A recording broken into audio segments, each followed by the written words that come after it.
The action takes place an hour ago at Kyutung University. A guy asks a girl to date him. The girl looks at him in surprise. The guy says, "You just need to say yes already." The man laughs and says that can't mean anything when it comes to a girl and a guy, and the other man says they're the perfect couple.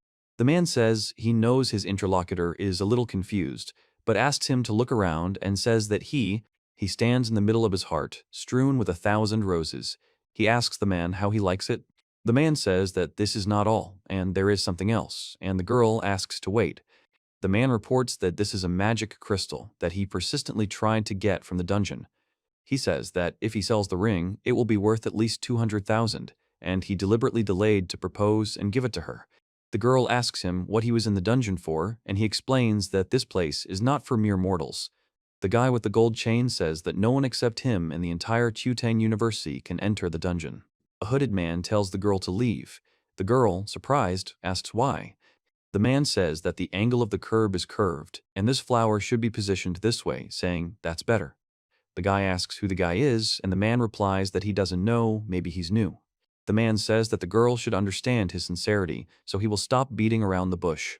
He says, "It will be better this way," and pulls the ring out in his hand. A man asks to accept his love. The guy named Gigi is silent, looking at something in his hands. 3 men in the shadows are surprised and say that they don't understand what this guy is doing. The man expresses bewilderment. The main character speaks up, asking if this is directed at him. The guy screams, demanding to know who this guy is, and he says that his name is Gigi. The guy says that no one cares about his name and asks if the main character didn't see what he did. The main character asks where the girl went. The man explains that he told her to keep an eye on them, but she ran off without telling him. Another man says that the guy blocked her and he suddenly appeared, so he started looking at him and didn't see Miss Fan. Gigi says that the form that was recently established is broken again. He asks that if everything is so messed up, then how can recognition be successful? He puts on his shoe while standing among roses and lit candles. The man says this guy is sick. The man yells to stop and punches him in the jaw. Gigi says he doesn't understand what's going on. The guy falls to the floor with force, making a thud. The man says that if the main character is so ill, he should have gone to get treatment and not cause such nonsense. He sees that the main character is seeking death. The main character asks the man to stop and explains that he simply wanted to help. The scene depicts the moment of impact, as a result of which the main character receives a serious wound to the head and falls backwards. A man shouts to beat him. Another man says that he dared to ruin everything. A third man says to beat him to death. A fourth man orders to do exactly that. The man says he'll beat the main character every time he interferes with his plans. The main character reports that he suddenly stopped feeling pain. The guy on the right says this is too much and wonders if the man will die from it. The man on the left explains that he's not moving and appears to be truly dead. The man in the center says that if he's dead, and that this world has changed a long time ago, and the law no longer means anything to him. The man says it's time to get out of here. Gigi says that he is going to die now. He reports that he is in pain and cold. He can't even move his fingers. Gigi hears sounds similar to blows or falls. He says the word hallucinations with a questioning intonation. A host confirmation message appears. The system then informs the host that his bodily functions have been severely damaged and asks if he wishes to restore them, offering a yes or no answer. The guy speaks faster and says that someone just stood in his way and gave him the opportunity to escape, and then the girl says that she saw how a fight started, and one of the participants was badly beaten, so she asks to hurry to save him, otherwise something irreparable might happen. The woman says it's here. The woman is surprised and says that there is no one here anymore. The guy says there's no one there and asks the woman if she's sure they were there. The woman says they definitely were, as the flowers and candles are still there.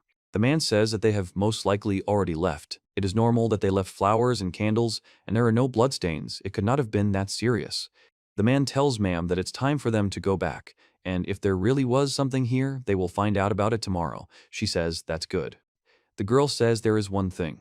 The girl says she's asked several times not to be called ma'am because she's a university student. The men respond that they understand and agree.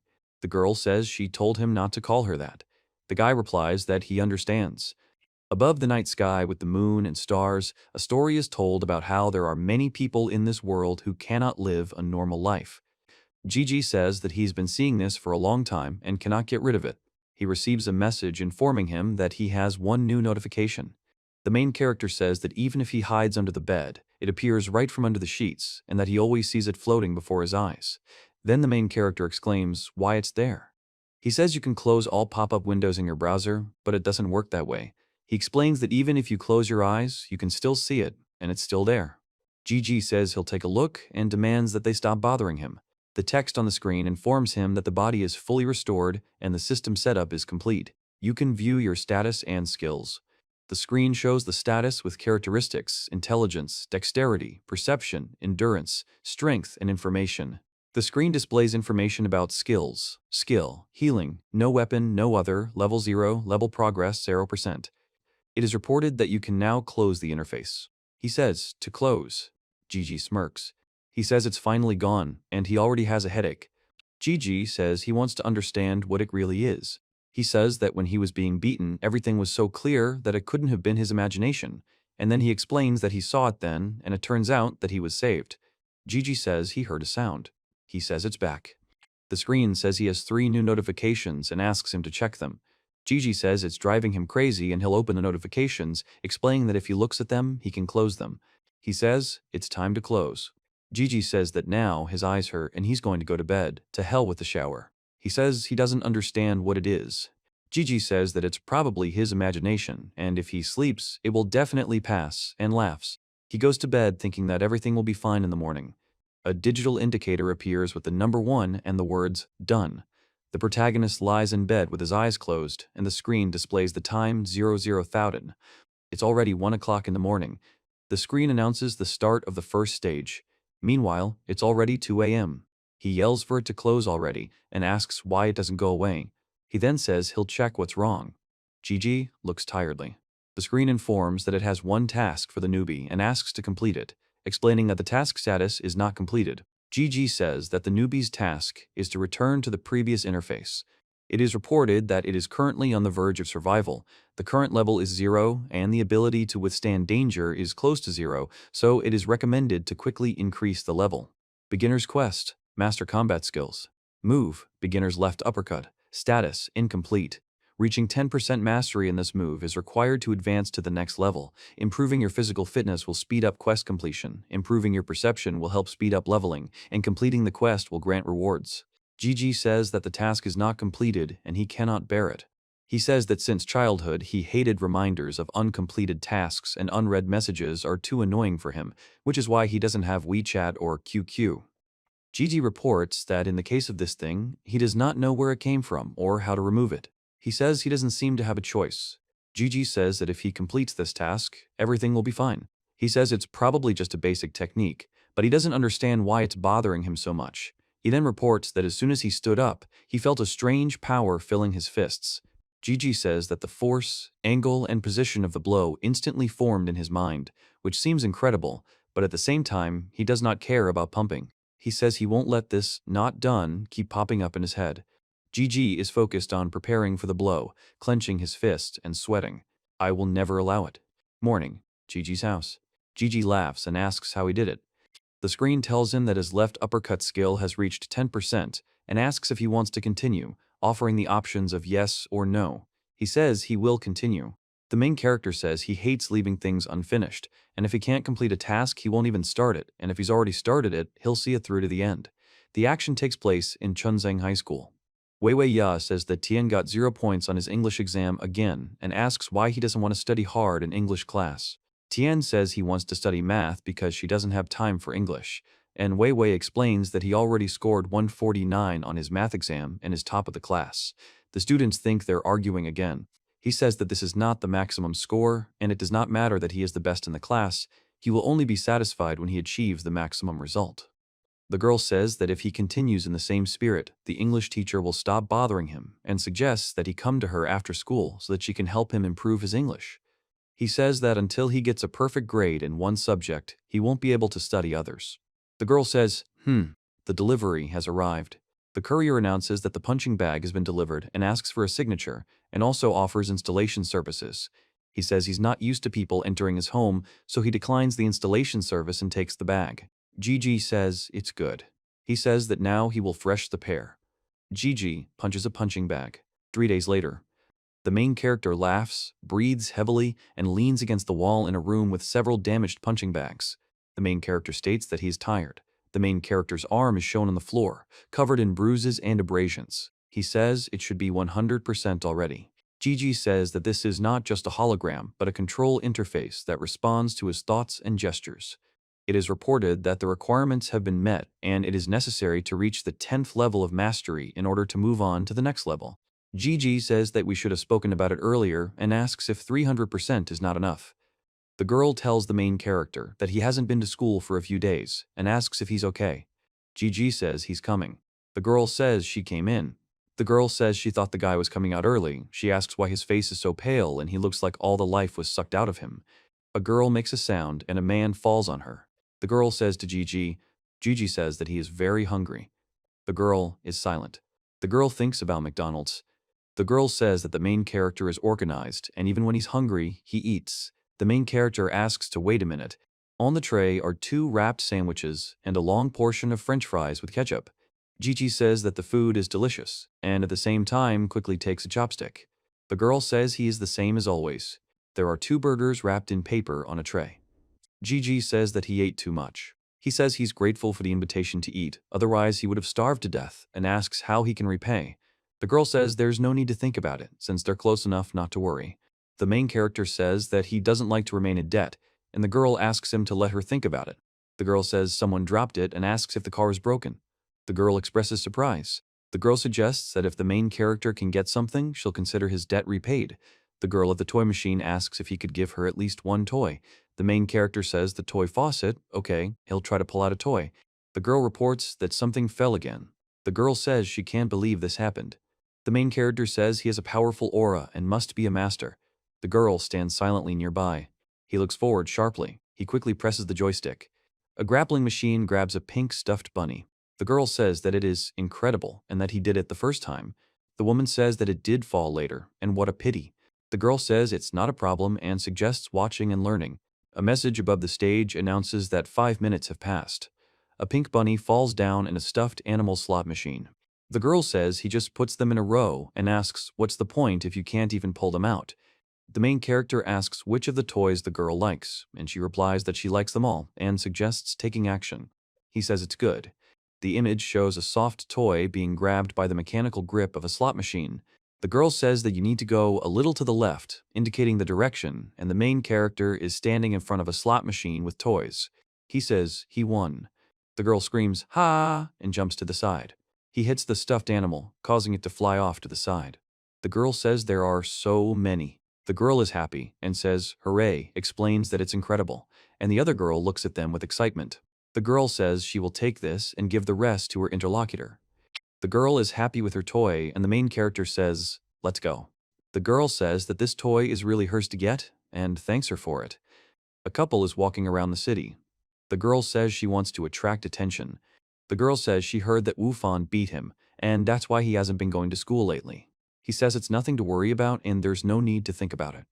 The main character says that they are there and he will not go up with her. The girl remains silent. He tells me to relax and says he'll come to school tomorrow. Gigi says goodnight. The girl is silent. The main character looks ahead. It is reported that the action takes place the next day. A group of guys are smoking. The guy tells his boss he heard the guy they beat up didn't die, but he missed school for a few days. The boss explains he's smart, and if he shows up, he'll beat him up. Suddenly, someone comes up and asks if anyone has ever made fun of Tien. Tien is the main character's middle name. A girl warns a man never to cause problems for his friend again. The boy and the man are silent, not saying a word. A man says this girl is so funny, the guy laughs and calls it humor. Another man laughs and asks who she thinks she is to warn them. The man warns the girl that the consequences of her threats will be very serious. The man says that he sees that the woman he is talking to is nice, so he asks her this time. The man says that the girl should come and play with them, and the main character, aka Tien, enters the school. Students see the main character and say that he was beaten half to death and returned to school. Tien stands in the toilet and looks at her reflection in the mirror. Gigi says that if he can't cope with this, he won't be able to become stronger. The screen informs you that the newbie task to increase the left uppercut skill to level 1 has been completed. Gigi reports that perception has increased by 1% and physical fitness has increased by 1%. He states that the reward is the novice gloves, which are a beginner rank item with an attack bonus of 5 and a defense bonus of 1. The man says he's unlucky. The main character looks at his reflection in the mirror. The guy says he was thinking exactly about him and calls him an idiot. The guy says he didn't expect to see the main character here and that the world really is a small place. The main character says they're here to piss him off again. He asks the man where he got this doll. The man answers with a question. Gigi says it's not from the tap, right? The man says he came here to talk to her about this doll and says it looks like he asked a friend to help him. The main character says it really is Wei Wei's doll. The man screams that he's a bastard. The guy says he thinks it's time for him to die. A young man with dark hair turns his head sharply in response to a fist aimed at his face. Gigi says that it is a mediocre blow, after which he dodges the attack of the man, who delivers a series of blows. He takes a fighting stance, preparing to attack. His foot suddenly hits the floor. The guy asks if the main character still wants to fight, and the main character tells the guys to grab him. The man says we'll finish him off. The guy shouts, "Ha!" After which several people simultaneously rush to attack him. Gigi says he can't afford to lose. The guy in the light shirt, the man with the short haircut, and the man in the sports jacket are screaming for him to die. He's preparing to attack, concentrating his energy in his fist. The main character delivers a powerful punch to the man, who screams in pain. Two men scream at him. How dare he touch him? He runs forward with his fist, preparing to attack. Gigi screams and makes sounds of pain. He says she better be okay, otherwise. The man on the floor makes sounds of pain. The man says that the other person is misunderstanding everything. The man says, ugh. The main character says it would be better if she were okay, otherwise. The man lying on the floor makes ugh and sounds. The man says that everything was misunderstood and that the girl. The caption says the scene takes place last night. A man tells a little girl that she will play with her brothers. The girl expresses dissatisfaction with the "hump" sound. A girl kicks a man hard in the chest, causing blood to spurt from his mouth. The main character prepares to attack, holding two daggers in his hands and looking forward with concentration. The man reports that there are many empty seats in the auditorium, explaining that this is because the lecture has just begun. The man explains that students are gradually filling their seats and some haven't arrived yet. The girl screams that she can't believe she could have lost anything. The man asks, "What's missing?" The girl says that this is a very, very important doll and says that she doesn't understand where it disappeared to because it was in her bag when she came to school. The woman reports that someone is looking for Wei Wei, some guy. The main character says he can't get in because the door is locked and asks to open it. The girl explains that the door is indeed locked and says she can't open it. The girl tells Xiao Tian that he has arrived. Several men notice that she is running just like Wei Wei and ask who the man is. The main character says he heard that the girl was looking for Fan last night and asks him not to worry about it anymore, and also says that she will be fine. The girl asks how he can help. He says to take the toy and not to look for it or lose it again. The girl says she is surprised and asks where the main character found this. He says he won't be able to anymore if they sew again. The girl says she doesn't care. The girl says it's great, he's pretending. The main character says that he's leaving then. The girl yells, "Hey," at him. The screen informs him that he has reached a new level, the next stage of the task will open soon, and strongly asks him to check for updates in a timely manner. Gigi says he understands and asks to check, and then says it's nonsense. Status: incomplete. Request to complete intermediate combined training. Gigi says that let the devils jerk him off and himself. The action is reported to take place in a sports center. The image shows a large building with a domed roof and a dark paneled facade. No one speaks or acts. Gigi reports that his left uppercut is 300% complete. He says he'll practice his right uppercut and then master combination punches. Gigi reports that his perception has improved and his strength has increased while simultaneously punching a punching bag. He says his energy has returned, his body recovers very quickly from exhaustion, and his sensitivity is improving. Gigi says that he has become more concerned about these characteristics, and perhaps his environment has also become more sensitive. He says the skill is healing, the weapon is novice gloves, there is no other, the level is 0, and the improvement progress is 0.1%. Gigi says that no matter what the purpose is, it will kill him if he doesn't end it. The woman reports that the guy has been training day and night for 3 days straight. The girl in pink says he's so handsome and loves tough guys. The woman asks who he is and comments on his determination. The man says he's not going to stop until he becomes a champion. The main character says he believes in him and that he'll succeed. The man is silent. The man says he doesn't understand where this freak came from and calls him just a poser. Gigi delivers a powerful punch. A man stops a punch with his gloved hand. Gigi expresses surprise. The man says he is doing something wrong. The man says that, seeing how hard the main character works, he's compelled to teach him real boxing. The text explains that this man is Akita's first hardcore boxing champion. He reports that the right uppercut skill is 70% mastered. The main character says he needs to train and not waste his time. The main character punches a punching bag, while a man with a championship belt stands nearby. The man says he refuses and warns the arrogant boy so that he won't regret it later. The image shows a school building and a sign reading, "with" musical notes emanating from it. There is no text to describe it. A girl plays the piano, producing a melody. A woman plays the piano. The girl is singing. The man says they found something, and the girl tells him not to call him that and asks if he forgot anything. The man apologizes and says that he has found the man the girl was talking about, and his name is Yingyung Tian. The girl says, "Where is he?" The image contains no characters or speech. It shows a building with a domed roof. The man says that if the main character considers him not good enough to teach or challenges him, then he offers to fight and show what real power is. He says that he is going to fight with his interlocutor. The man says that you shouldn't fight, but teach. The guy says they're going to fight. The man explains it's a professional fighter and asks who the opponent is. The girl says she knows. It's that weirdo with OCD. The man says it must be Feng Quan Shui and asks if she came to watch the fun.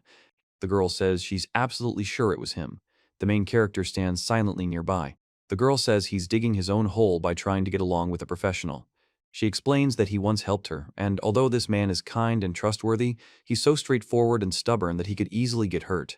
The man says that the main flower of the school is here, and he must prove himself. A guy throws a punch with a gloved fist. A man yells, "Ha-ah!" while throwing a punch with a gloved fist. The main character defends himself by raising his hands. The man delivers a powerful punch that hits the main character. The man says he doesn't understand what happened and feels like he's being hit with cotton wool. It is reported that the protection is activated and its duration is 30 seconds. It is reported that it is necessary to complete training exercises and achieve 80% progress in intermediate combinations. Gigi says that real progress is only possible during battle. He changed his mind and calls to attack him to continue the fight. A man wearing boxing gloves says he doesn't understand what kind of nonsense they're talking about, mentioning the words "fuck" and "progress." The woman reports that the atmosphere is a bit delicate. The girl says that, as far as she knows, the wrestler's strength is enough to kill a strong cow with one blow, and this guy not only withstood his blow, but also mocked him, so it seems that he is strong. The girl says it's very interesting. The man reports that it is quite noisy here. The girl, the main character, and the man express surprise. The man says that this is. Tiger Zhenshan says he's Biao's brother and says he sees the boys are scared.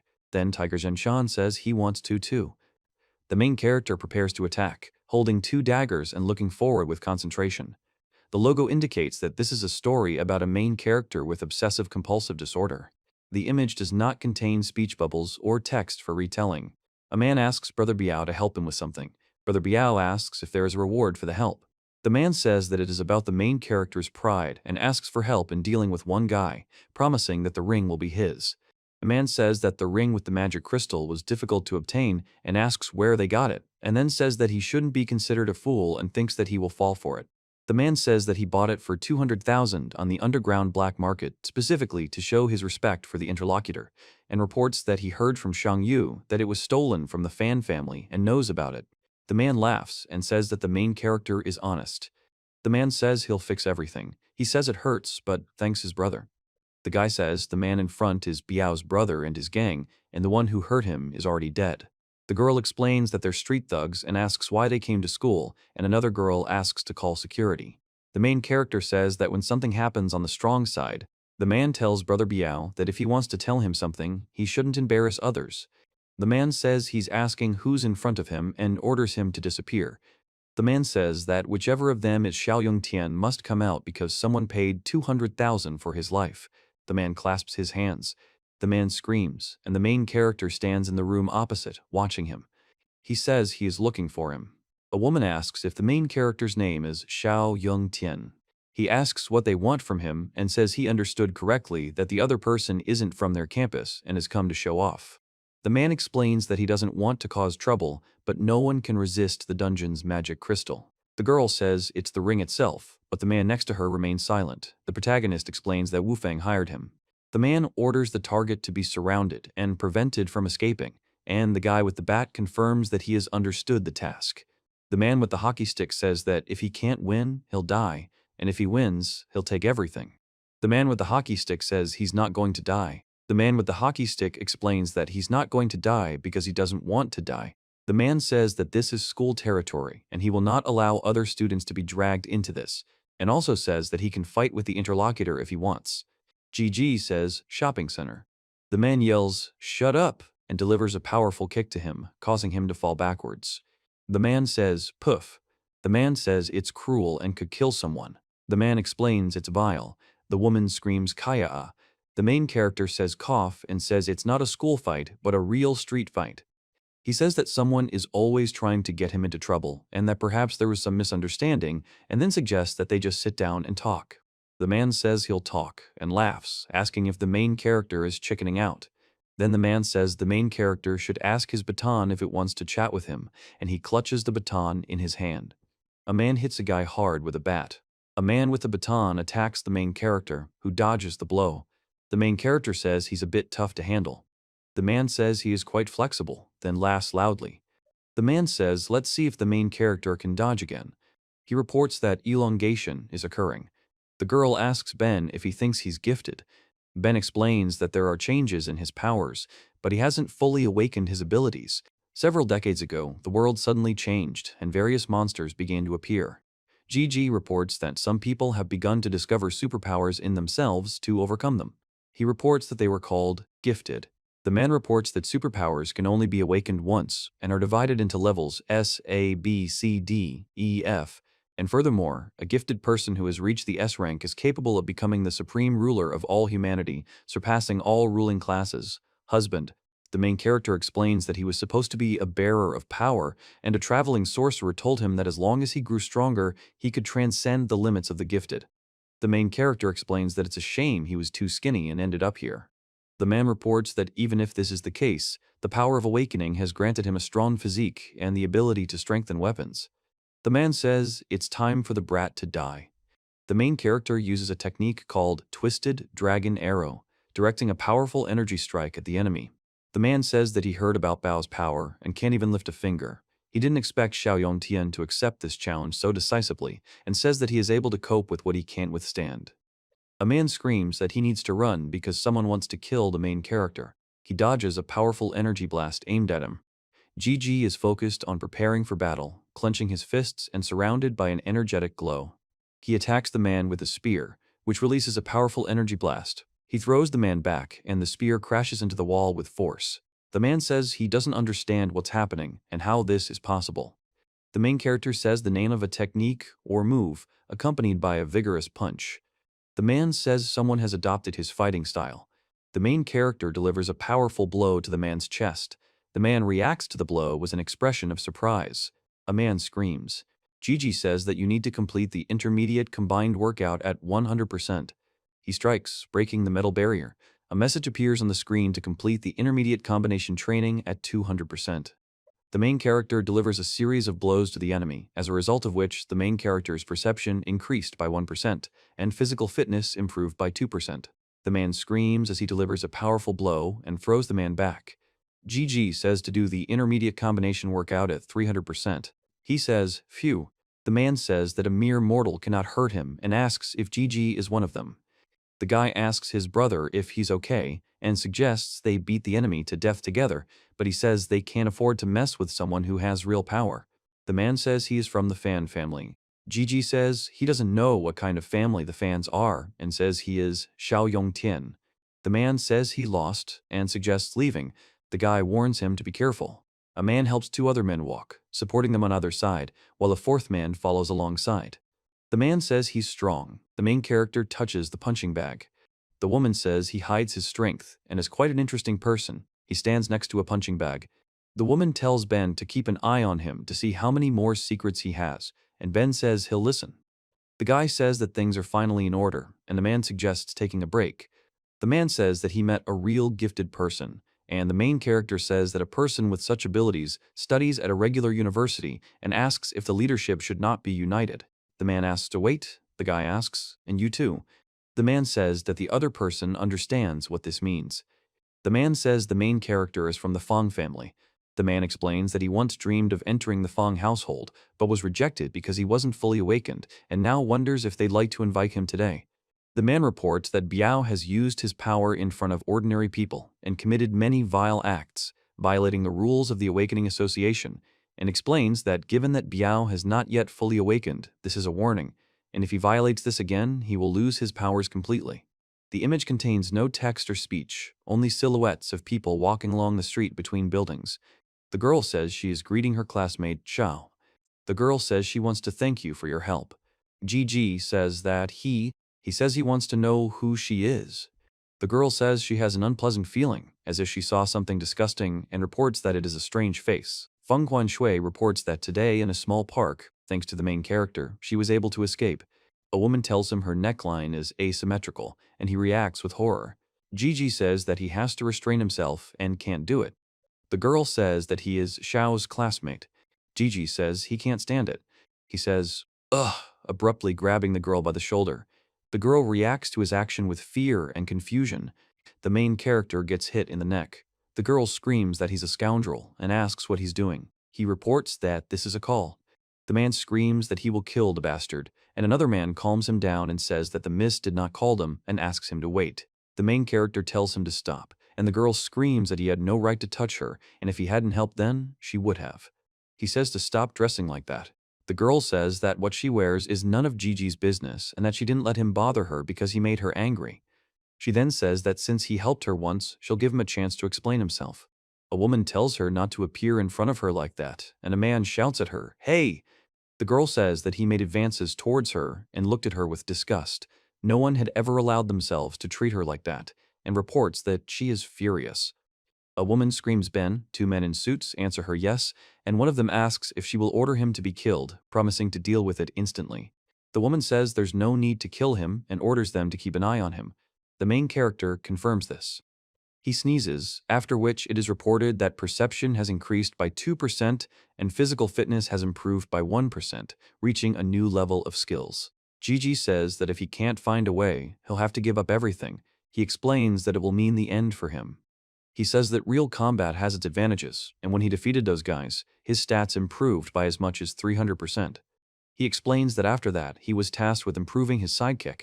The main character says that he is used to it and will try to deal with it as soon as possible, after which a new task appears to complete the training of the sidekick, the status of which is in progress. He reports that he recently noticed that his level of perception is much higher than that of normal people. The man in the background is stretching, and the guy on the left is talking on a phone. The man reports that everyone around him has zero perception. The main character says that perhaps it's all due to his OCD, and the more severe the disorder, the more acute his perception and the faster he increases his level. Against the backdrop of the sky and trees, an object is seen hitting the ground with great force, causing a splash and a loud impact sound. The main character says that to complete the task, you need to prepare thoroughly and use your heightened perception right now to master various skills to complete all tasks much faster. Then the main character, with a focused expression, stabs with two daggers.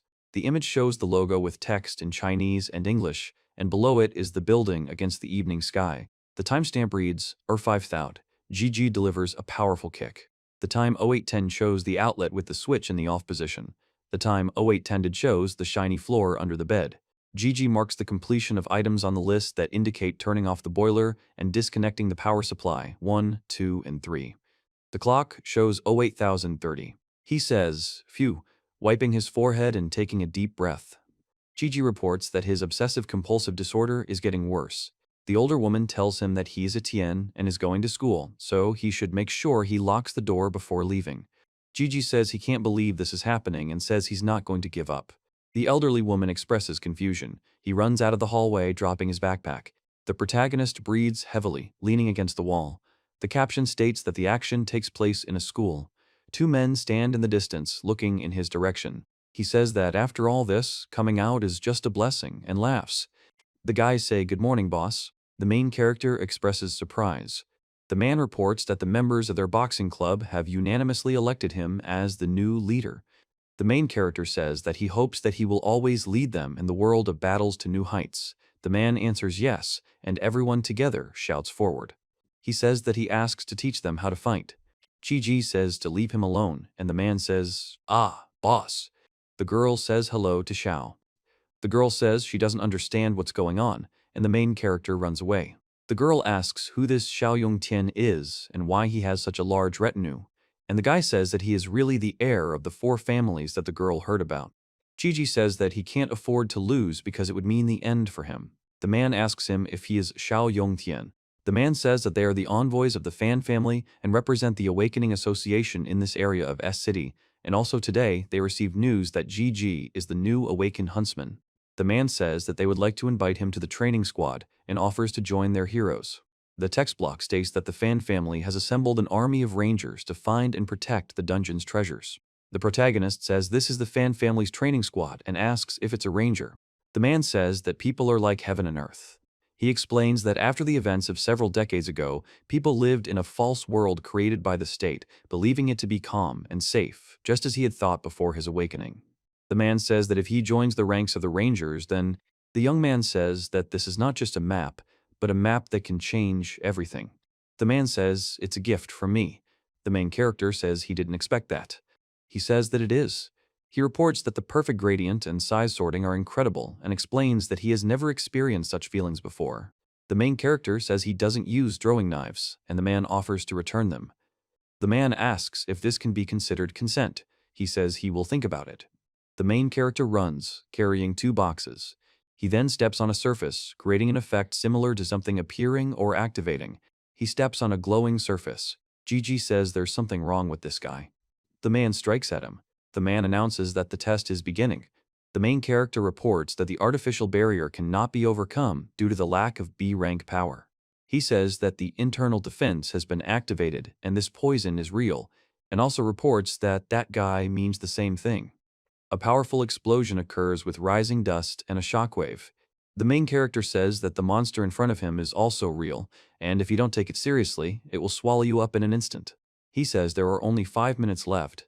The main character slams his fist into the surface, causing blood to spray. He says, "Ah."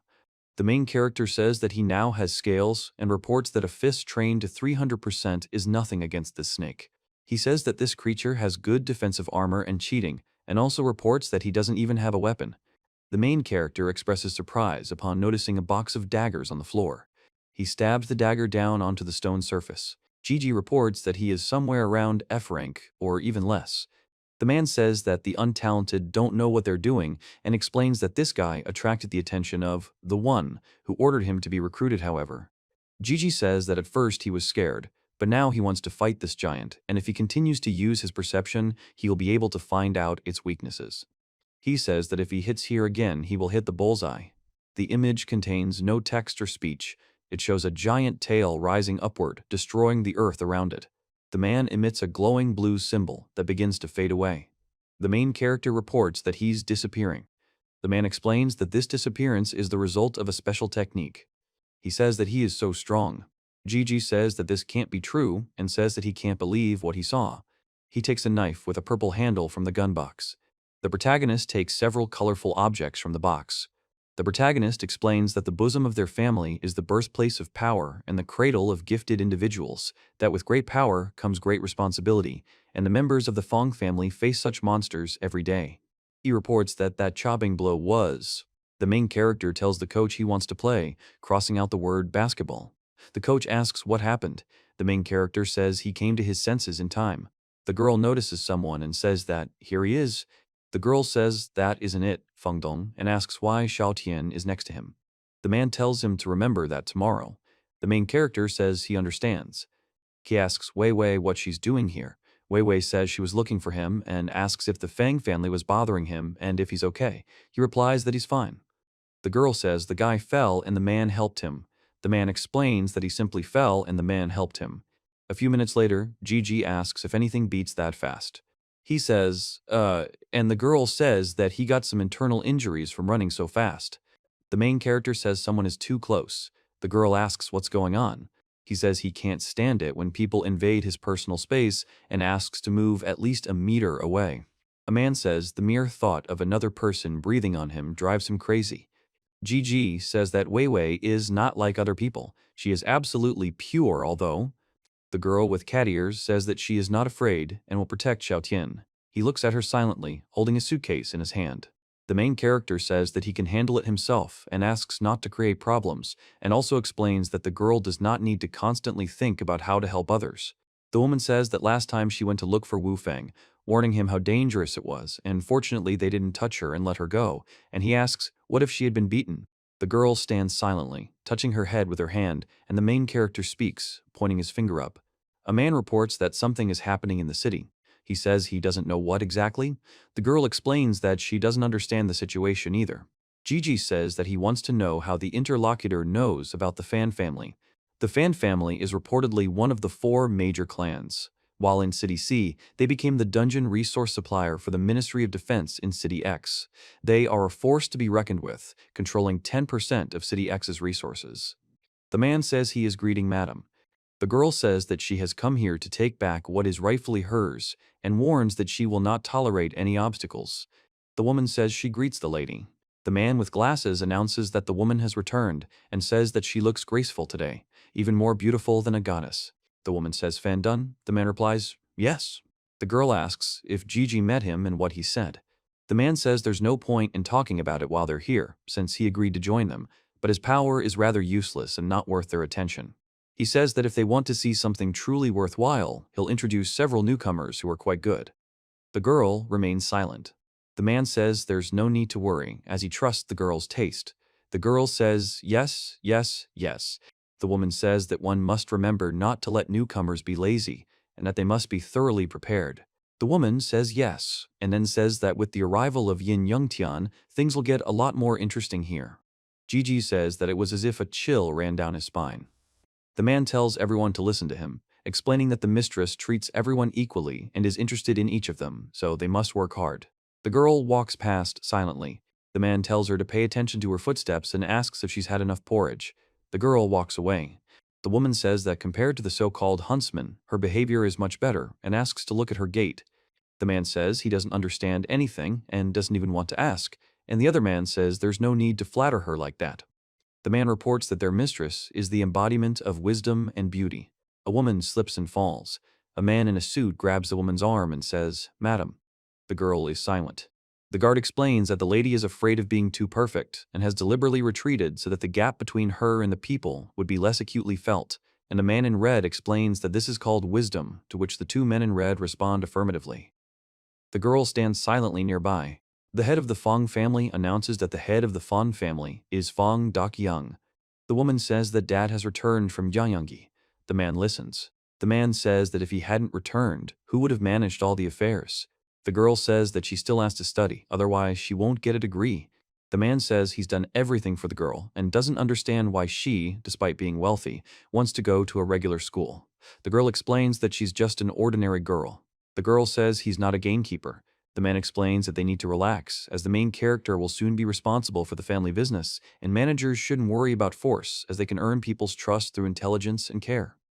The man says that he has already found those who will support him, and that Fang Man and Fang Jia will help him, and also explains that Fang Chunui has outstanding abilities, so he can be relied on. The girl says she'll look. The man says that he heard that recently a girl became interested in a specific person and sent Fang Dong to find him, and the girl says that Fang Dong is quite scary and shouldn't be used to scare people. The woman says that he volunteered and even sent a D-rank monster to test the newcomer, who survived, and if Fang Dong scares him away, then he's not worth it. A man and the main character are talking on the street. The girl says she feels he's stronger than he seems and says she can't wait to see how many surprises he has in store for her. Weekends are spent at the Fan family's training ground. Gigi turns his head to the side. He says there are a lot of people here. Gigi says that everyone has weapons with them, and they look very expensive. He says it's best to keep your distance, as some of them look dangerous. The guy in the red uniform says there are so many people here and asks if they're all recently awakened from different provinces. The man in white armor explains that, aside from the military, all the dungeon's resources are controlled by the 4 major clans, and if you're not part of them, you can hunt. Gigi looks at the card with the number 208. The guy says that everyone who received a number is asked to go through a selection process. It is reported that among levels S, A, B, C, D, E, and F, rank F is the lowest. After awakening, the level is fixed, and very few can fully awaken their abilities. Most awakened people reach rank F, accounting for approximately 90% of the total, with only 1% of those with wound abilities. The main character reports that the number of S-rank hunters is approaching 0, with fewer than a dozen remaining, but they are powerful enough to rule an entire country. The text states that the army of City M is under the command of a foreigner, the only S-rank hunter in City XG Key. A man in green armor and a man in a red cape stand in line with other people in front of a large building with columns where a mystical artifact glows. The woman asks the GG to bring his hands closer to test his strength, and the GG says, number 208. He says he extends his hand. A blue ball appears with the letter F and a dash inside, accompanied by a message stating that there is no employment. GG says it's level F. The note says levels below E are considered very weak, so there are no classes for them. The text block states that starting at level E, a wide range of occupations is unlocked: warrior, mage, archer, assassin, spellcaster, and healer. A man in armor stands on the right. Two men on the left walk forward, one of them scratching the back of his head, the other leaning forward. The man with his hands up says that he's only an E-rank magic caster and once summoned a huge wolf, thinking that his rank was D. The main character explains that he can become invisible for 5 seconds, and other people thought that he was an A-rank assassin, but in fact, he also has. He says it's clear they're not that sad, and asks if they're E-ranked and why they're showing off. The man and woman laugh and hug. The man shouts, "Wow," the main character says questioningly. He informs Ungkwan that his result is a D-rank berserker. The armored man says that they found a D-rank person and he is a D-rank person, and the other man expresses surprise at the D rank. The main character says he can't understand why this guy is so confident. The armored man explains that confidence comes with experience and training. The guy says this is life, and the man says he doesn't care. Gigi says that if he fully completes this, he wonders what level he will reach. He states that he will not let anyone stand in his way, and that he will fight to the end to protect what is dear to him. At the recruit training center, a man tells everyone to come here. The man announces that everyone has been dressed in uniform and is becoming a new recruit for the Fan family, and explains that from now on he will be their instructor in the use of various types of weapons. The man explains that in ancient times there existed a unique martial art capable of awakening inner strength. He explains that by concentrating this power within a sword, one can strike a target a mile away. The man says that even though they are awakened Jaegers, their abilities are nothing compared to the legendary power. The man says that along with abilities, true power lies in how one handles a weapon. Gigi says the difference is in angle, force, and speed. Two men say this can affect destructive power. The man with the sword explains that he uses his power by creating energy waves directed at several tubes. Gigi says it's impossible. He says it's perfect. The bullets fly out at high speed. The man reports that this is amazing swordsmanship. The man asks if he is a warrior. The other man says he remembers that he is a mage. The man explains that this mage's power is incredible and seems even stronger than a berserker. A man delivers a powerful blow with a spear, creating a glowing energy vortex around himself. Gigi says that everything is perfect. A man strikes a blow with a weapon, accompanied by a sound of impact, and receives a message about the perfect execution of the action. Gigi says that everything is perfect. He says they are all perfect. Gigi says that here it is. The signs indicate that to the right is the weapons training room, to the left is the fitness room and the fighting room. Above, it says this is the recruit training center. The hall is designed for training with weapons. The man says he's exhausted. He explains that he's just a level E mage, and no matter how much he trains with weapons, it's all useless, and he'll never make it onto the attack team. The man says he doesn't understand why the main character should train if he's assigned to the supply department, since others can do that too. The main character says he doesn't understand that. The man says that if you don't know how to handle a weapon, you won't even get into the support team, and asks if the words of the elders go in one ear and out the other. He covers his head with his hands. The man tells them to run and train harder. The two guys agree and run. The dark-haired man explains that he doesn't need to know how to handle weapons, as he's a mage and would learn spells, but he can't even enter the dueling hall. The short-haired man says only an idiot would train that hard. 3 men are training with swords. One of them is striking. 2 are standing with swords in their hands. The main character is silent, holding the sword in concentration. A system reminder tells him to perform the stance again. He holds the katana with both hands. The main character hears a system reminder asking him to perform the stance again. He performs a sword stance. The system reminds him to perform the stance again. GG is breathing heavily. He reports that he cannot afford to lose. A young man takes a step. GG raises the weapon above his head and prepares to strike. He delivers a powerful blow with his sword downwards. The main character says, "Ha ha, ha ha," while holding a short sword. The main character explains how his short sword skill has been honed to 100%. A level up message appears. It explains that a short sword is a blade longer than a dagger but shorter than a regular sword, and that such weapons are also available. A level up message appears. GG says that he did it and raised his level, and also feels how his perception is expanding, and now he is going to practice with an axe. The man with the sword says that this guy is so hard-working and has been here for 4 days without a break, and the other man with the sword says that he is definitely diligent and it is a shame that he is only an F rank. GG says ha and strikes with a large axe. He reports that the weapon skill with an axe, has been honed to 100%, and the level has been increased, and the weapon skill with a halberd, has been honed to 100%, and the level has been increased. Messages about level increase appear. The main character announces that the next step is a medieval sword, and expresses disappointment that the elder didn't demonstrate a perfect attack, so he'll have to learn it himself. He explains that he can't achieve 100% through simple training and needs a real fight to master this skill. The instructor announces that after a week of training, everyone should have found a suitable weapon and can now take it and enter the dueling hall. The man expresses joy that he will finally be able to fight, and he encourages everyone to go and wrestle. Feng Chunyu tells Feng Dong that this old man is getting stupider and stupider. The guy says yes, yes, and laughs. The main character is silent. The man asks who the guy is, why he's following him, and if he wants to say anything. The guy says he's Zhengchuan, a new D-rank berserker. The man asks, so what next? The man says that everyone knows that GG is one of a kind and is going to marry the daughter of the head of the Fan family, so his future is limitless, and then says that he would like. The man asks him for help, addressing him as the Master and Mr. Fan.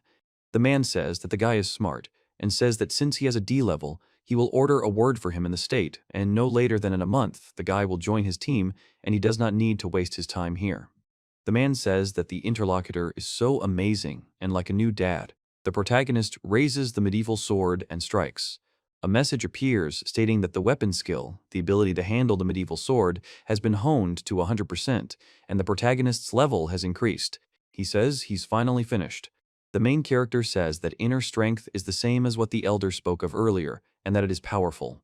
Then the main character reports that he is now proficient in the use of all types of weapons. He says we need to try it out in battle.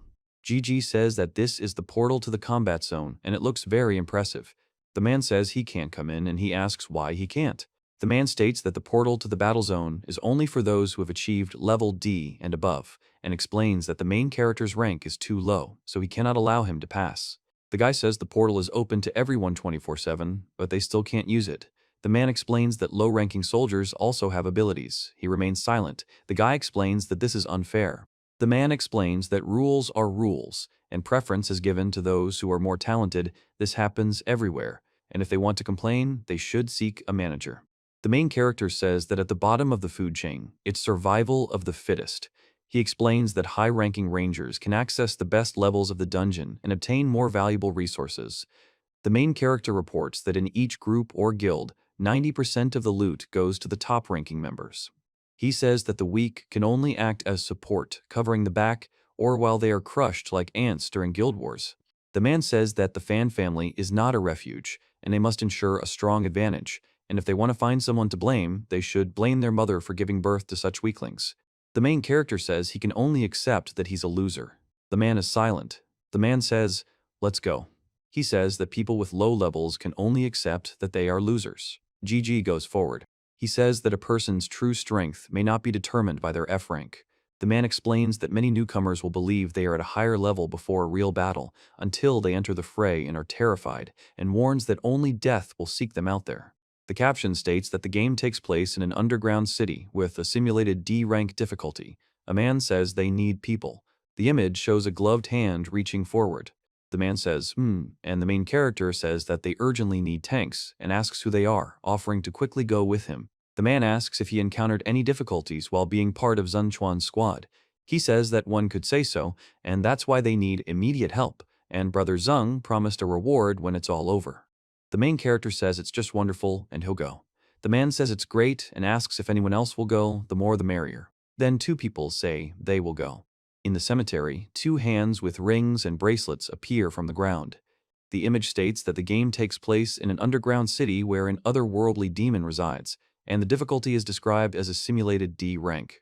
The guy with the sword says that it's only a D rank monster, but he's already so insanely powerful. The man says he has mastered not only martial arts but also magic. The man screams, the man screams. The man says the boss is so strong and that smaller demons keep appearing. The guy tells Brother Zeng that it's just a simulator and there's no point in taking such risks. And the main character explains that even if they don't die, everything feels real and that can drive you crazy. The man says he heard how a newcomer from the previous team broke his leg during a fight, and despite no injuries, he could no longer use it, and also says that if this continues, they may. The man announces that if the protagonist performs exceptionally well in the level D underground city, he will make him captain. The protagonist says they can't give up and urges them to pull themselves together if he's a man. The demon reports a fight. A character in purple glowing armor delivers a powerful blow to the ground, causing an explosion and dust to escape. The man says he can't fight such a powerful opponent. The protagonist explains that if he doesn't stop the enemy now, everyone will die. The man says he's willing to risk it to save everyone. The guy says it's so hard. Gigi shouts at Guva. The guy screams that it's the devil. The man says the man who went for help hasn't returned and orders them to go to the portal and check. The other man replies that he understands. There is no text or speech in the image, so it is impossible to describe actions or communication. The guy says we need to catch up quickly. The guy says, wow, the main character is silent. He says it's an underground city for combat training with a solid atmosphere. The main character says he didn't expect this place to have such a deadly aura and fears it even more than the battle. The man says there's no need to worry and he'll be fine. The boy says they need to go faster because Brother Zeng won't last long. The man, he, and two other men follow him. The man screams and is thrown back by the sword strike. The man is coughing. The guy says they're here, and the man says great and encourages them to join the battle quickly. The guy with the bandage on his head says he doesn't understand. Isn't this the bookworm who only knows how to swing iron? He asks what use he is. The main character and the other men explain that many hesitated to go when they heard about the problems that arose, but only they dared. He says that they are happy with what they have. The man tells the other two men to flank the boss on the left and right flanks to attract his attention and repel attacks. The main character tells the F-rank boy and the mage to stay in the cordon and clear out the lower demons. The demon states that this is what he must do. He holds a staff and looks worried. The man stands nearby, expressionless. The main character says that the enemies need to be attacked, otherwise they will interfere with the battle, and the man agrees. He says they don't attack unless they show hostility. GG says then. He says that if he can't win, he will die. The hooded man says that he can't die. The main character says he's not afraid of death and is ready to fight to the end. The main character explains that if he dies, his soul will search for this creature forever. The main character explains that he won't let the creature take his life. He says that if he can't pass the test, he will die. He says that if he dies, he won't be able to see his parents. Gigi reports that the Resurrection Soldier fighting style reveals weak points and reduces the target's defense by 15%. He blocks the punch with his blue fist and punches back. The main character says this is a difficult level for a beginner, and it's time to try out the new fencing style he's mastered and the one perfect strike. The main character strikes the enemy. He says the terror he's feeling is different from what he felt when he fought the D-rank python that day. He then explains that it's just an ordinary demon, nothing more. The main character states that this is the only perfect strike. The main character delivers the strike, accompanied by glowing particles and sound effects. He says he can't afford to lose. Gigi says this is the first time he used it in battle. He says that after intense training, he almost killed him in a second, and that he wants to make that blow more powerful. He then explains that even though he's only level F, he's no threat to level E system monsters, and perhaps then he could challenge that python. The main character stands with a sword in his hand and clenches his fist. The blue demon's head, with glowing eyes, is wide open in a scream. He says he and the girl are walking together, holding glowing swords against the backdrop of an explosion. The girl explains that they are ready for battle and are not afraid of danger. The man screams and releases energy from his hand. The main character attacks a creature with a blue glowing hand, breaking rocks. He delivers a quick and powerful blow with his sword, creating a bright trail of light. Gigi says that the monster looks so calm and asks if he is really that weak. Key thinks he's also an F ranker, so does that mean he can beat him too? The man says, okay. Gigi tells the enemy to try this. He reports that his eyes begin to glow purple. The protagonist says he's not afraid and explains that if he's not afraid, then the monster won't be able to scare him. The monster explains that he's not just a monster, but the embodiment of fear, and that fear is his strength. A man screams. Gigi says that this is too creepy a moment. The man with the staff in his hands screams in horror, and he with the sword reports with surprise. Gigi strikes the demon's hand. He says that a monster of this level is not actually as scary as it seems at first glance, and urges not to panic and not to let the monster confuse you, and also tells you to stay behind and watch how he deals with it. The main character says it's something incredible and says it's a demon that has appeared in the city. The main character explains that the demon has immense power and is destroying everything around it, and says that they must unite to stop it. The man says, damn it, no matter how much he fights, the shine of this sword does not fade. The man says he has no choice but to take extreme measures. A man with a sword shouts the Iron Blood spell, causing a powerful explosion of light, while another man stands behind him. Gigi screams. The man reveals that, of the 10,000 D-level awakened, he alone possesses a mutation that instantly increases his defense and power. He says everyone must attack with him, divide and conquer, and block the enemy's attacks. A dark-haired man announces an attack and shouts that they are going to attack. A huge warrior in armor orders them to die. The main character strikes a sword at a dark hooded figure that screams. He says that it's enough to talk and that he needs to do something, otherwise he's no use. The man replies that the dark man says that he will take the main character's soul, and the main character screams that he doesn't want to die. The man says he will not allow anyone to come near this place. Gigi says that if he can't find a way, he will die. He says, hey, and the girl screams that she wants to go home. The protagonist says it's not a sword, but a ghost blade, and explains that it can penetrate any defense. The man explains that the ghost blade is a weapon capable of destroying all living things. The protagonist explains that if the ghost blade isn't destroyed, it will consume everything around it. He says that after strengthening his attacks, they became much more effective, and the enemy has not hit him since then, but at the same time he notices that he is moving slower and slower. Man says monster sword can cause paralysis. The guy says he's too scared and runs away at the same time, while other men with swords stand ready to fight against the backdrop of a huge glowing samurai. Gigi says that he runs away in the midst of the battle and orders to return. The guy reports that he was paralyzed in mid-air.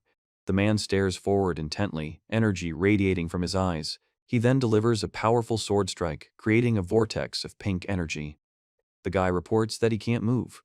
The man screams in pain or horror, his eyes wide open, and bright pink beams of energy fly around him. The main character says that in the dungeon, teleportation is automatically triggered until the subject receives a fatal blow, and if Brother Zhang has disappeared, it means he's vanished. The man asks if Brother Zhang has vanished. He says they can't handle this on their own and warns them it doesn't bode well, so they need to run, and the man screams. The man says he shouldn't have gone there. The scene depicts a man running forward, surrounded by a bright flash of light and energy. The main character screams, and the man stands silently nearby. He says he finally got out. Gigi tells Brother Zhang that he just saw him inside and asks why he is here. Brother Zhang remains silent. He says that everything is happening because of him and asks why they still ask. The man says that the main character must have distracted him when he was running away, otherwise he would have fallen from the blow, and the main character screams in pain. The woman says she didn't think there would be ghosts there and is terribly afraid of them, and also says that it wasn't on purpose.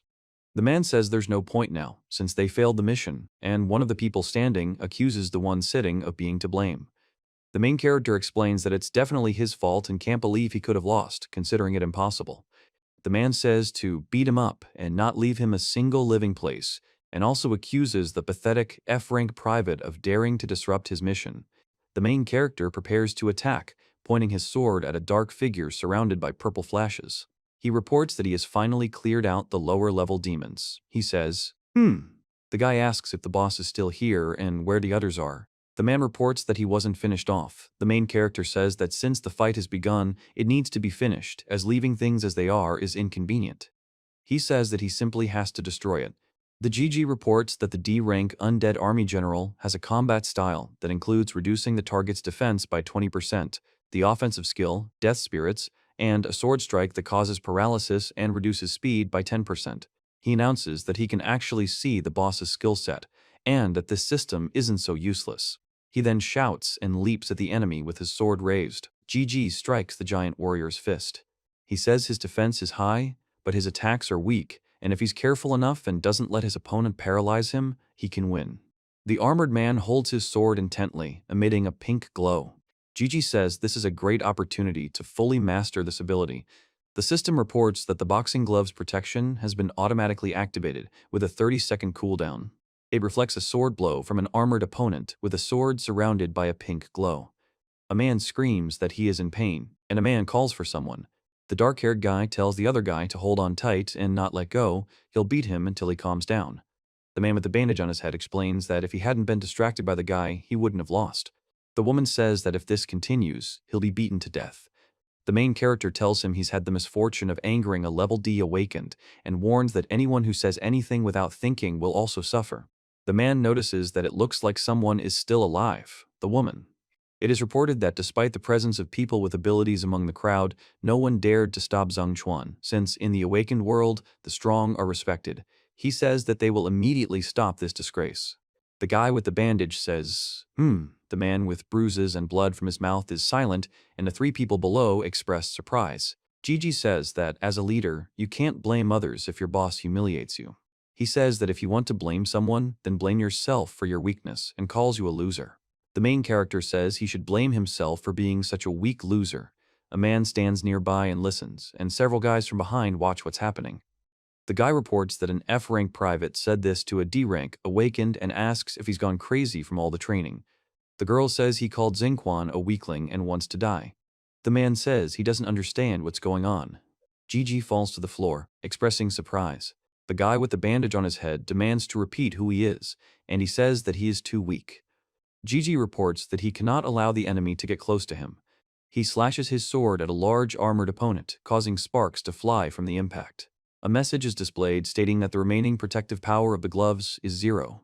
The protagonist reports that the monster's blade's aura has dispelled the protective effect of his gloves, making things dire. The monster's sword has a 10% paralyzing effect, preventing him from surviving for long. The protagonist explains that he must time his strike precisely. He says that he needs to defeat him with a perfect attack. He attacks the giant robot, which fires a powerful energy beam from its eyes. Gigi reports that the test was positive. He says it's already good. The man in armor screams in pain as a glowing beam emerges from his eye. The main character stabs a large blue creature in a helmet in the eye with a sword. He says that now it's a halberd and jumps with a sword in his hands. The main character performs an attack, repelling the enemy, after which the man in armor reports that he has almost finished off the enemy.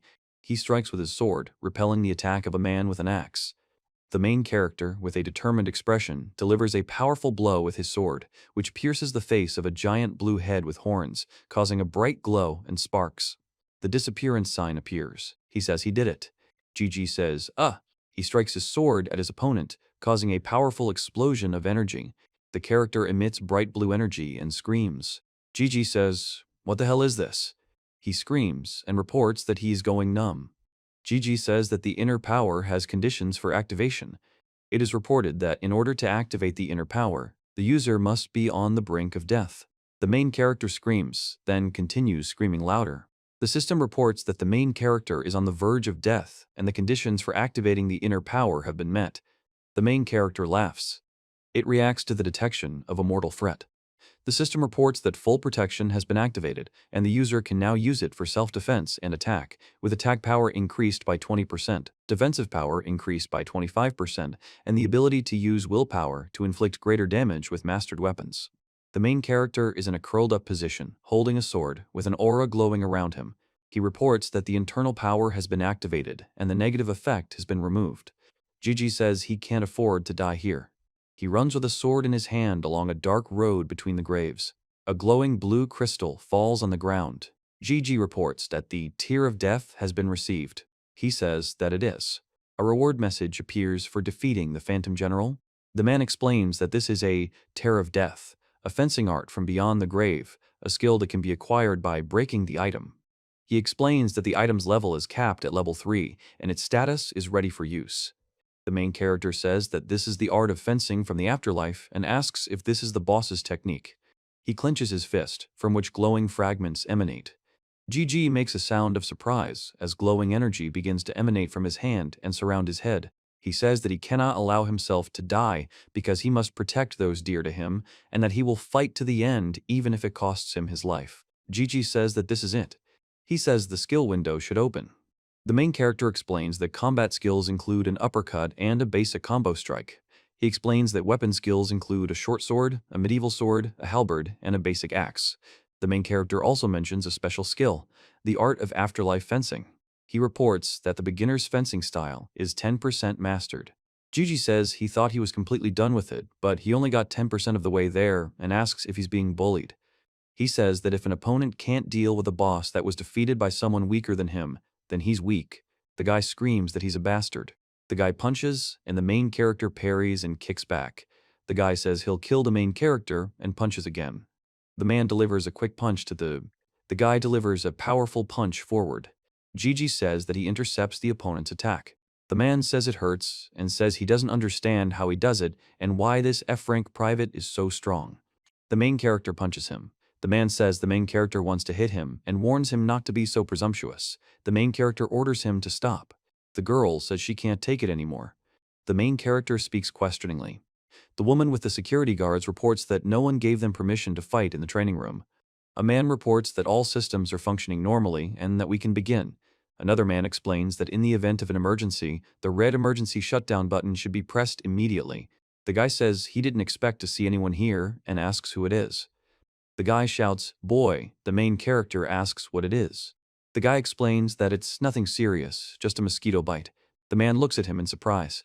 The man says that an F-rank private dealt with the ghost general and asks if there might be a mistake in the data, then says that no one should know about this, otherwise he will be in big trouble. Gigi says that everything needs to be restarted quickly. A woman says a fight in a training area for new recruits will lead to serious consequences. The guy is silent, and the main character says that he's in shock and doesn't know what to do. The man asks what the lady is doing here. The guy says that this is the legendary only daughter of the Fan family. The girl says that she is pretty, and the other guy says that she is not at their level. The woman says she can't believe they decided to have a fight here and asks where the man was looking.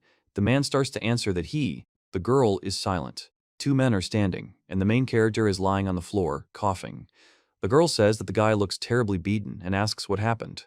The man reports that the newcomer is too weak and therefore got injured during training in the dungeon.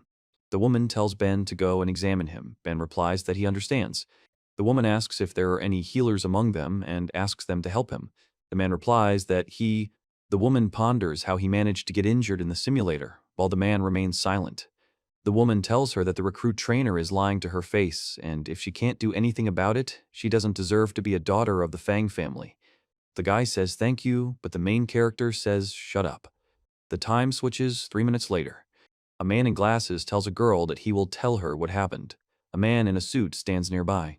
The woman says it's very bold, and the man explains something starting with am. The woman says that as one of the leaders of the Fan family's Awakened Association, she's responsible for the actions of rangers like the Interlocutor.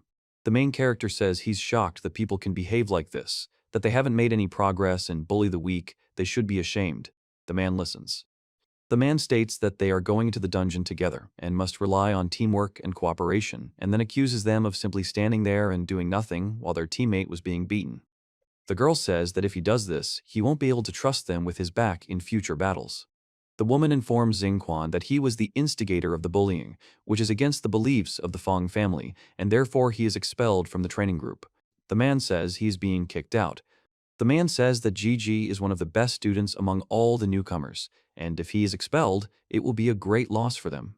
The girl says he has no right to stand up for him, since he allowed the students to fight and lied to her, and that he is no less guilty. She informs him that he, too, has been expelled from the Fang family without the right to return. The man orders them to be taken away, and another man reports that the lady asked him to take care of Zhengchuan. The girl says, "Ha," and snaps her fingers. One woman says their mistress is incredible, another woman says she is amazing, and a third woman explains that she is majestic, noble, and beautiful, the true heir of the Fang family. The woman says she doesn't care about Yin Yongtian. The main character is silent. The The girl says she's going to expel him too, and that can't be true. The man and other people in the background are silent. The girl says she remembers their last meeting near the university. He reacts to her words. The main character expresses fear. The girl says that he is scared and misunderstood the situation, and also says that there is no use in regretting now how he behaved with her that time. The girl tells the main character that he doesn't want to tell her anything. The main character says that if the girl bows before him for his help that time, he will forgive her. He says that it's really awful that a girl has to dress like that, and that she stood right in front of him, and also says that he feels very uncomfortable and asks if she's trying to be cute. The girl says it's terrible. The girl says Yin Yungtian is crazy and that she's not dressed properly. The main character explains that he accidentally adjusted her off-the-shoulder blouse. The girl points out that the main character's shirt is asymmetrical and the colors are different, after which she calls him a moron and wishes he were dead. The guy tells her that she's beside herself with anger every time she meets him. The man listens silently. The man explains that she's beside herself with anger every time she meets him. A woman speaks Quan Shui. The man says it was just a small fight and there's no need to throw people out because of it. The main character asks who it was. The boy and girl inform that Fan Chunhui is the adopted son of the head of the family and practically her brother, and that he is a B-level awakened and is currently the strongest ranger of the Fan family. The guy says that this guy was bullying others, and if he hadn't stopped, he would have killed someone. The girl says that letting him stay will lead to big trouble. The main character says that maybe the girl hasn't realized it yet. The man says that he has accepted this guy into his team, and if he takes him on from now on, there will be no problems. The man says he'll let him figure it out himself. The girl listens. The girl asks what the interlocutor is going to do. The guy says why don't they give him a chance? The man explains that if he beats Zhengquan, the problem will be resolved fairly and offers to give him a chance to get revenge. The other man says he'll put up with it. The man says he is calling someone to come here. The man says he's fine and asks not to worry, then says that if he does this, he will definitely die. Gigi says that this is a good move, no one will dare to hit him, and the matter will have to be hushed up. The man says that if he refuses, the conflict is resolved. The main character says he'll do it for him. The woman asks if he's Yin Yong Tian. The guy with the armband says the name Yin Young Tian sounds familiar and reminds them that he's the guy they chose as the new recruit. The man in a suit listens. Gigi says that he is brave and that he is supported by someone stronger. The guy says that since he didn't touch the other guy, it's wrong for him to hit him, and advises him not to interfere. The main character says he doesn't care if the enemy hits back. He wants to finish the battle, and if he loses, he'll leave, and if he wins, he'll let the enemy roll. The man in the suit agrees. He says he sees no reason to refuse. The girl tells Yin Young Tian that he will definitely cope, because the opponent is a D rank. Yin Young Tian can't look at her and says that this guy will win if he doesn't put him in his place, and he must do it so that he doesn't bother him anymore. The main character says he heard them arguing a minute ago and is surprised by what's happening, noting that Quan Shui usually acts differently and wondering where she knows him from. The man says there's no need to come closer, and the girl asks why he's doing this and asks him to look at her. He says that he knows her entire family, and if this person is not related to her, then he wonders if he is Stevenik. The main character tells him to hit him harder, and the man tells him not to worry since he is much weaker than the man. The sounds of gunfire are heard in the room. The man says he is definitely an F rank and seems to be no worse than Zhengchuan. A man strikes the main character with a sword, and the main character parries the attack. A man with a sword leaps forward and swings at another man, who dodges. A man in the distance is struck in the head. The man reports that this opponent is only a level F, but he's still standing strong. The man explains that this guy has managed to dodge every attack and asks what's wrong with him. He dodges the blow. The man says he was forced to take extreme measures. A man screams for his opponent to die and activates his blood vessel enhancement. A guy throws a kick. A man deflects it with a weapon, after which the man breaks the floor with his kick. The main character says this guy wants to kill him. The man with the sword raises the weapon for a downward strike, surrounded by a red glow. The main character stands in a fighting stance, preparing to attack.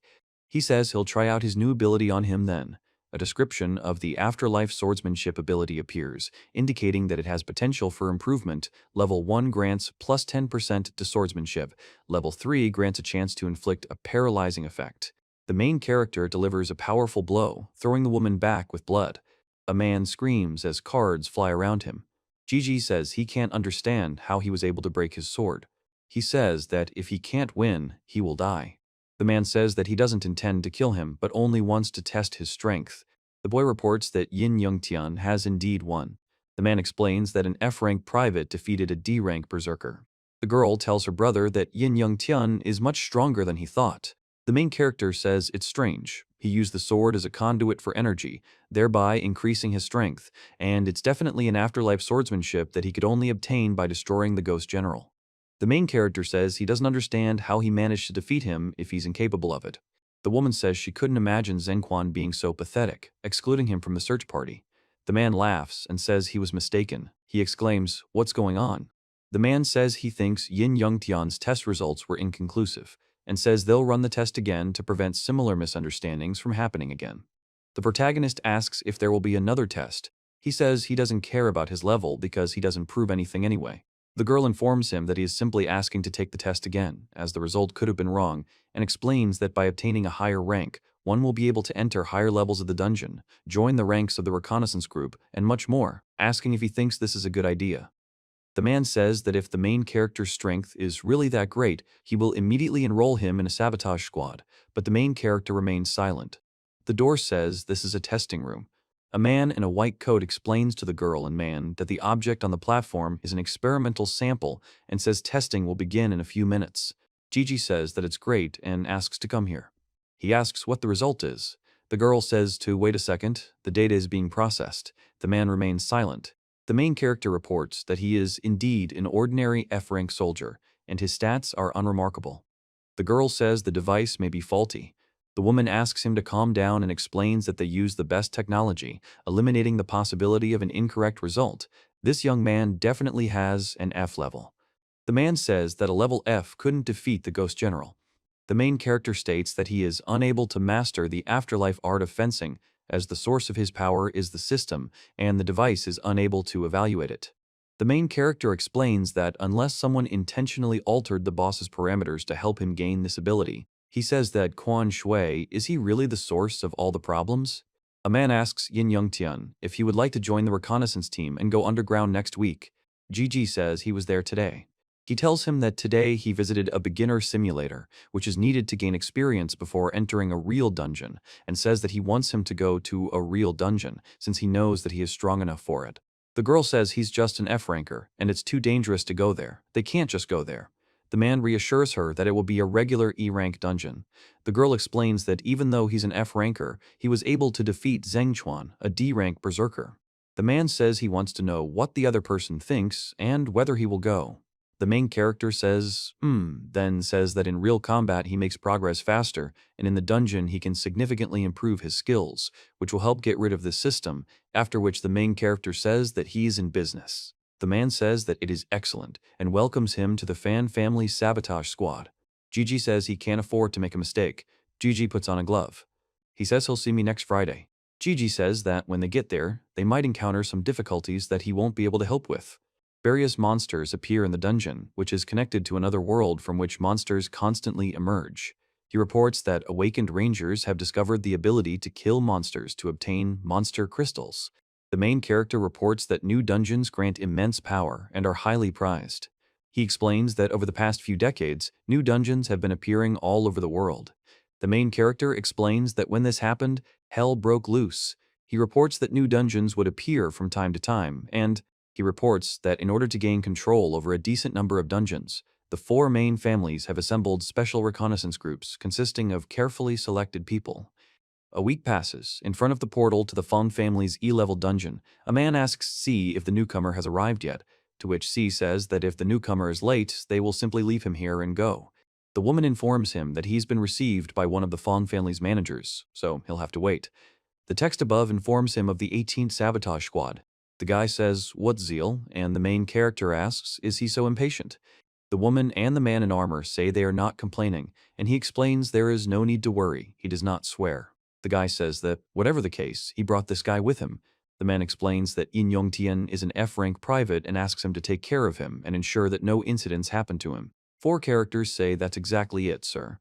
A man with long pink hair says, "Go ahead, newbie." The main character responds, "Okay." It is reported that the C-level huntsman and team captain is Lu Tian. Lan Kimo reveals that he is a D-ranked physician. The man says that Lan Kimo seriously wants them to take him with them. The red-haired man says he thinks someone doesn't look so bad.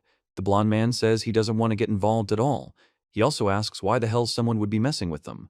Between them, the main character reveals that it's Gamekeeper D. He says it's not just an illusion, but a real object that you can touch. He explains that it's a body part he cut off, and now it's floating in the water. The main character says his power is lightning, and he can manipulate it at will. He explains that this ability allows him to create electrical discharges and use them in battle. He expresses surprise. The main character announces that this is a real dungeon and says that the battle is beginning. He says that if he fails the test, he will die. The main character reports that he is in a level E dungeon, a tunnel of worms, where the task is to destroy all the monsters, and the progress is 0%. The image contains no text or speech, making it impossible to describe actions or communication. The silhouettes of 5 people are visible against the backdrop of large, dark openings in the cave wall. The main character says that a portal to another world can be found in this place, but it's dangerous and best not to enter. The main character explains that the portal looks like a dark funnel, and if someone gets inside, they could disappear forever. The knight tells the newcomer to stop looking around, because after crossing the bridge, monsters will start appearing. The girl warns him to be careful, as they won't be able to protect him forever. There is silence in the background of the cave, then strange sounds are heard from a deep, dark hole. The girl talks about the need to strengthen protection, and the man says that they are approaching and we need to get ready. The scene depicts several aggressive creatures with green, glowing eyes and sharp teeth that make loud sounds. The girl with the staff speaks forward, after which the knight runs towards the snake-like creature with a spear, and the other 3 prepare for battle. The girl says that the newbie shouldn't sit behind, otherwise he won't get a reward, and the main character says that she forgot to put a buff on him. He says he can't let this happen. The man with pink hair remains silent. The woman reports that enemy monsters are approaching. The man explains that they need to stick together and not let them break through. The main character says they are ready for battle and will not retreat. The woman explains that their goal is to protect the passage at any cost. A man with a spear attacks a giant creature with green eyes. Another man punches the creature's tail. He delivers a powerful sword blow to the creature. The monster suddenly attacks the man, who is looking intently towards the threat. The main character strikes. The man reacts with an exclamation. The guy says he wasn't scared at all by his first dungeon. The man says the guy did well and that he's quite experienced. It's just a shame.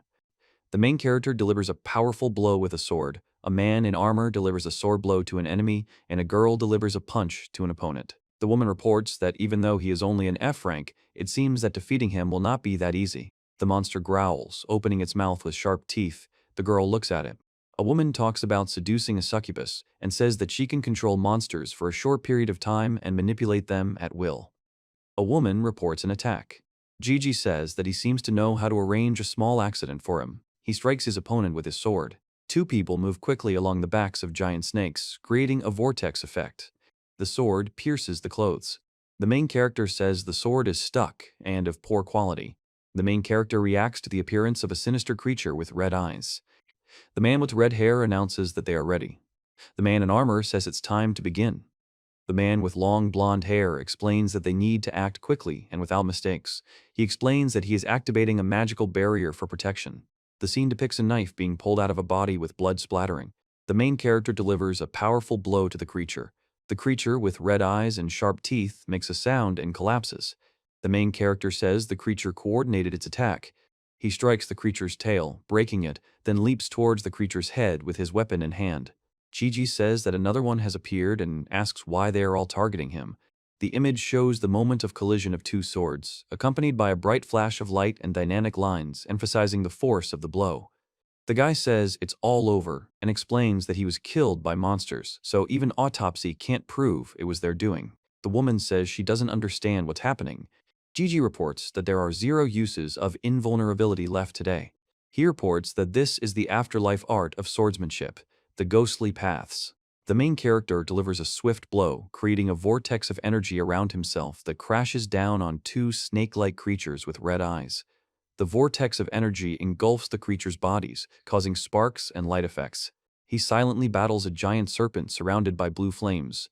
Then a message appears that the task is 15% complete, and he leaps forward, destroying the ground around him. The guy asks if they're done, and if there are any more monsters left.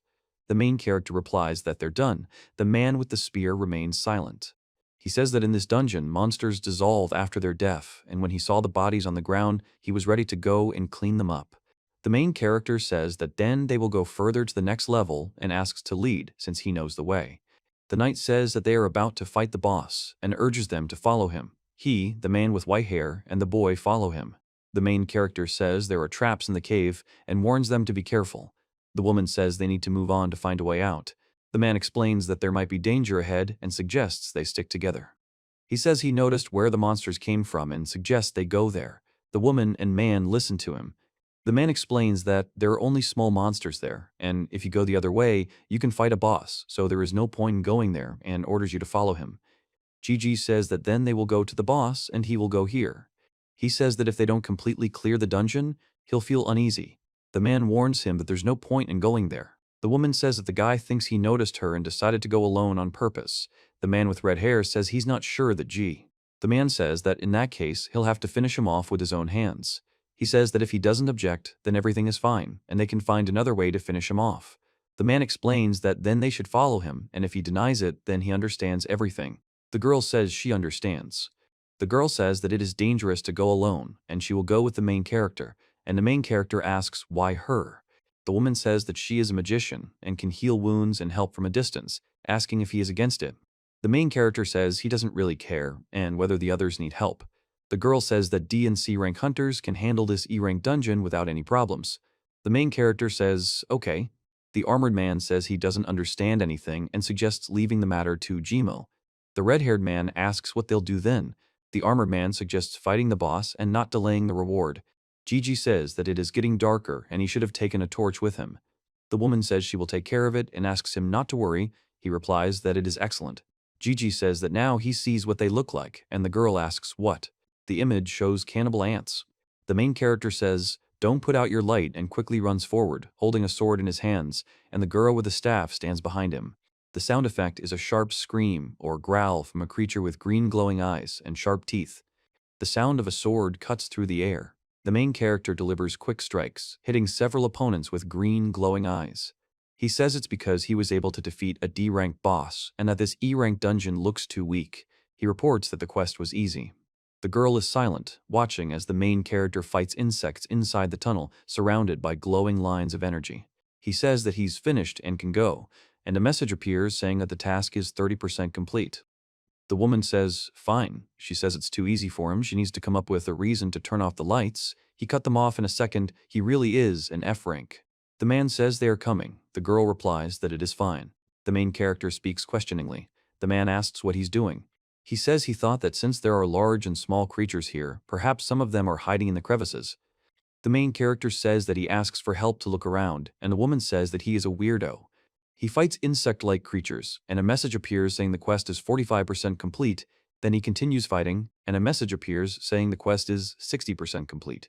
Half an hour passed. Gigi says that they finally got out. He says it's a dead end, but he's only 60% complete, and there should be more monsters here. The woman says it's quite high up here. The man remains silent. The woman says she knows what the main character wants to say. The main character replies that he understands. He places his hand on the surface from which sparks are emanating and expresses strong surprise. Gigi says you. The girl says, don't blame me, you upset our master. The girl says that he won't survive after falling into such a deep hole. The girl says she wonders what reward they will get for completing this task. A girl named Lala walks down a dark tunnel, singing. The main character raises his sword above his head, preparing to strike downwards. He says that Feng Chun ordered these people to kill him. Gigi says that nothing can be seen how deep he fell, and raises his sword up. He says he needs to find a way to get up, then he asks what that glowing phenomenon is. Gigi says that maybe it's worth going down a little lower. He slashes upward with his sword, creating a glowing effect. The second man jumps up, dodging the blow. The image contains no text or speech, only sound effects. The main character hits the wall with his sword, after which he says that it is water. He says he hears rustling sounds. Gigi expresses surprise. He says there are monsters down here too.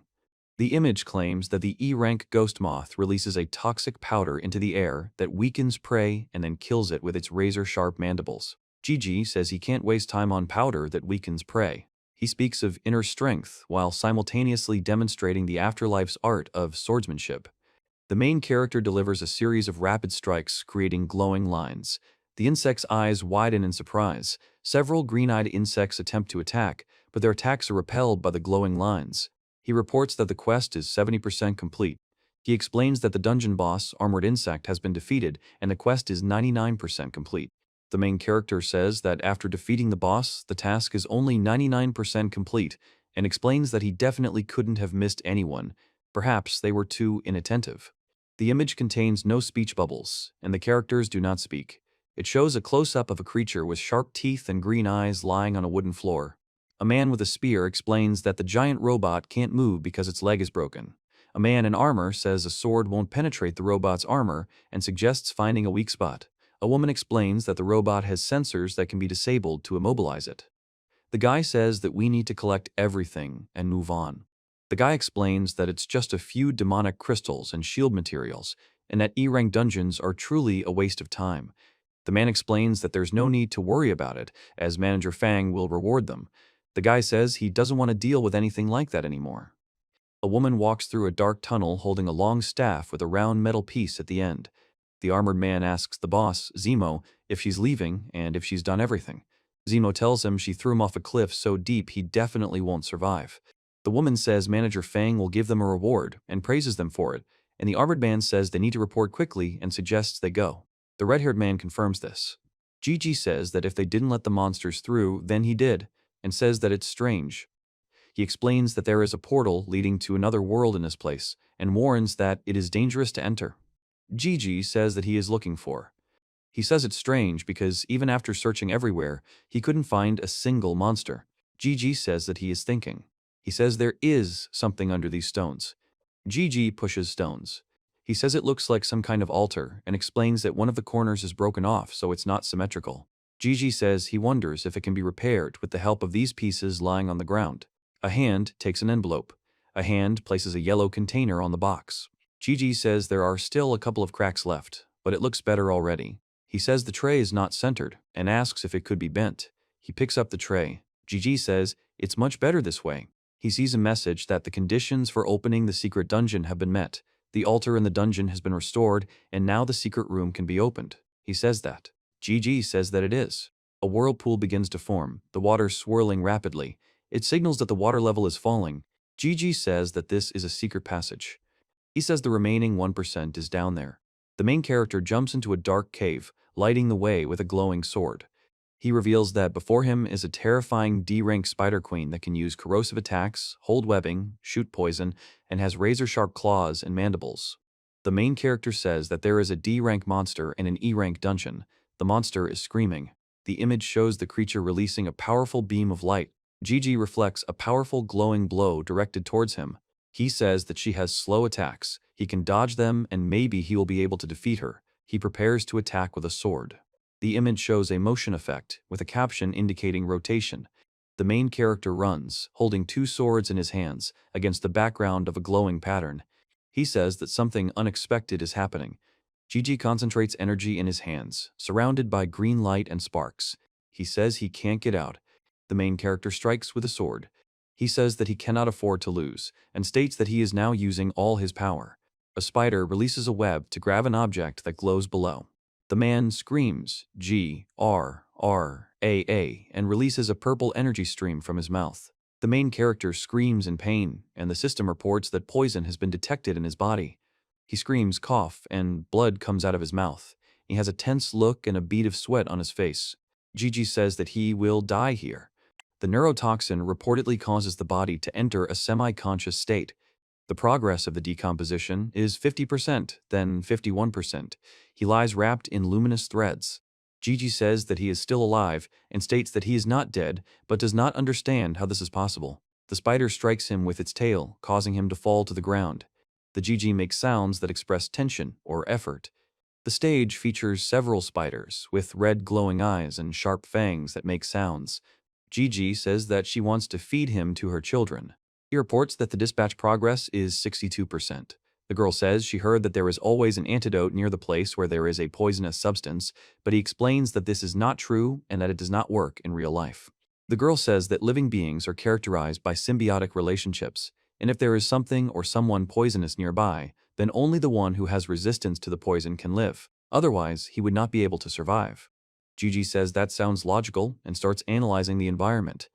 He reports that quartz does not detoxify, soil contains spider venom, centipede feces contains centipede digestive juices and are poisonous, and moss contains spider venom. The main character says that nothing fits, and apparently, the books are just fiction. He says that he got into a spider's lair and it seems that he is really destined to die, and it is also reported that the dispatch progress is 70%. The main character reports that Wooliang ginseng has detoxifying properties, grows in rotten soil, obtains nutrients from the waste of toxic substances, and is found in mosquito caves, spider dens, and so on. The main character says it's a useful thing.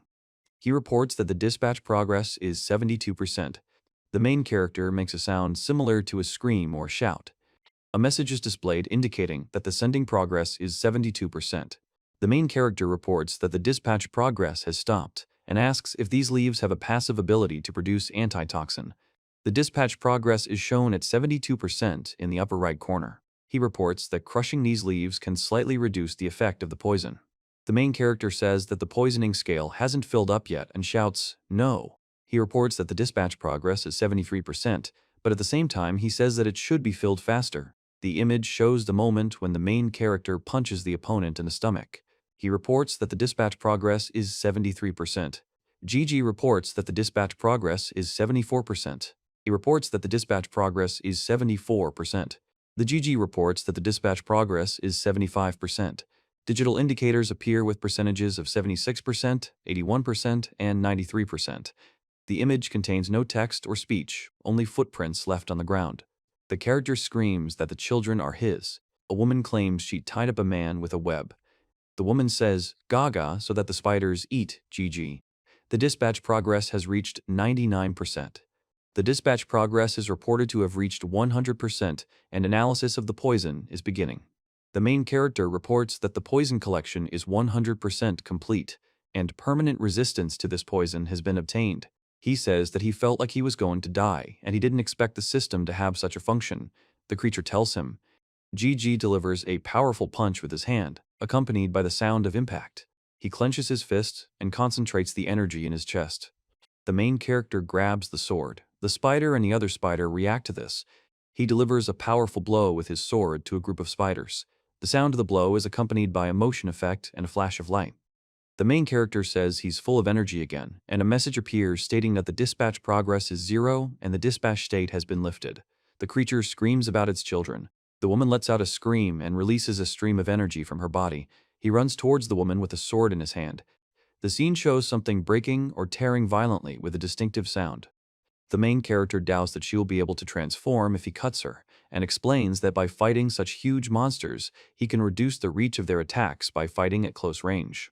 He says that if he can't win, he will die. GG strikes towards the creature. The character reveals that he is a demon and warns that if anyone comes close, he will kill them. The main character screams and rushes forward with a sword in his hand, followed by 2 more men, also ready to fight. He says he can't let her leave, and warns her that if she tries, he will kill her. The main character strikes with an umbrella. A creature with green eyes and sharp teeth makes a sound of surprise. He suddenly rushes forward, creating a powerful gust of air. A man steps on the surface, causing a splash of water. The main character stands in a fighting stance with a sword in his hands, preparing to attack. The guy screams and then fires a powerful energy beam from his weapon. The image shows ice branches or roots rapidly growing or piercing the surface. The main character prepares to attack, holding the sword with both hands. He says he can't let her go. He says he's not going to give up. A woman screams and emits purple energy from her body. The main character runs, holding a sword in his hand, and purple streams of energy explode and splash around him. He moves forward rapidly, leaving behind traces on the ground. GG is clutching 2 bags in his hand. He says it hurts. The spider reports that he has indeed completely forgotten about them. The main character strikes the spider with his sword. The man with red eyes screams that it's his child. The image contains no text or speech, only a close-up of the spiked armor. The man says that this is a mask that can protect against any blow. A woman screams. A caption appears, stating that this is the terrifying Spider Queen in Berserker form. GG says this is the second form. He deflects an attack aimed at him with his sword and blocks another sword with his hand. GG says that the enemy's attack sequence hasn't changed much, and hopes that he doesn't think he can't get him there. The man reports that they bounced back. GG says that this was his strongest skill. He says, "Damn it." He steps on ice shards. In the background, two men are trying to break through the ice barriers. The main character says he has nowhere else to go. Then the main character says she had this planned from the start. The man says that this monster is really extremely smart. Gigi says that if he starts cutting them up mindlessly, things will get even worse. He says he regrets not cutting them off as soon as they appeared. He then says he should have realized it was her plan, but now it's too late. A man makes a loud scream. A man spews bright purple flames from his mouth. Gigi says that you shouldn't think that this will work on him, and squeezes a glowing blue crystal in his hand. A message appears about gaining 30 seconds of poison resistance. He attacks while surrounded by a purple energy field. The woman lets out a cry of surprise. The woman releases a powerful stream of energy from her hands. Gigi says he won't let that happen. He says that he can't let this continue and that he has to stop it now. The main character delivers a powerful blow, surrounded by glowing energies, to an armored opponent who screams in pain. He says that spider warts should not have armor and points out that this is their weak point. The main character strikes with a sword, from which a bright lightning bolt emanates. He screams loudly, making a sound similar to a growl. Gigi delivers a powerful blow, causing a bright flash of light and an explosion of energy. He falls, surrounded by flying fragments or glowing lines. The main character runs with a sword in his hand, creating swirling air currents around himself. He says, Gigi says that it looks like there won't be a third phase of transformation. He says that it is worth begging for mercy. The main character says he wouldn't have looked for them if he didn't need to kill them all. The main character delivers a series of quick strikes with a glowing weapon at the arachnid creatures. The system quest to destroy all monsters in the underground city was completed. The reward for completing the quest was a storage ring, which allows you to shrink objects and store them within the ring. Objects can be retrieved at any time. The glove level was increased to medium, and the ability to use poison and physical defense once per day was granted. Gigi reports that the actual battle has greatly increased his stats. The diagram has also increased and will soon be completely filled. It is reported that a secret mission of the underground city was completed and a puzzle fragment was received as a reward. The main character says questioningly. Then the main character says that it is a piece of a puzzle and explains that there is only one. It is reported that all the puzzle pieces must be collected to restore the god bone. The main character speaks to the shopping center and says that he still needs to collect all the fragments, and asks who would even do something like that. The stage features a glowing puzzle piece that moves quickly and enters a glowing rectangle with patterns. Gigi says he is in shock and doesn't understand what is happening.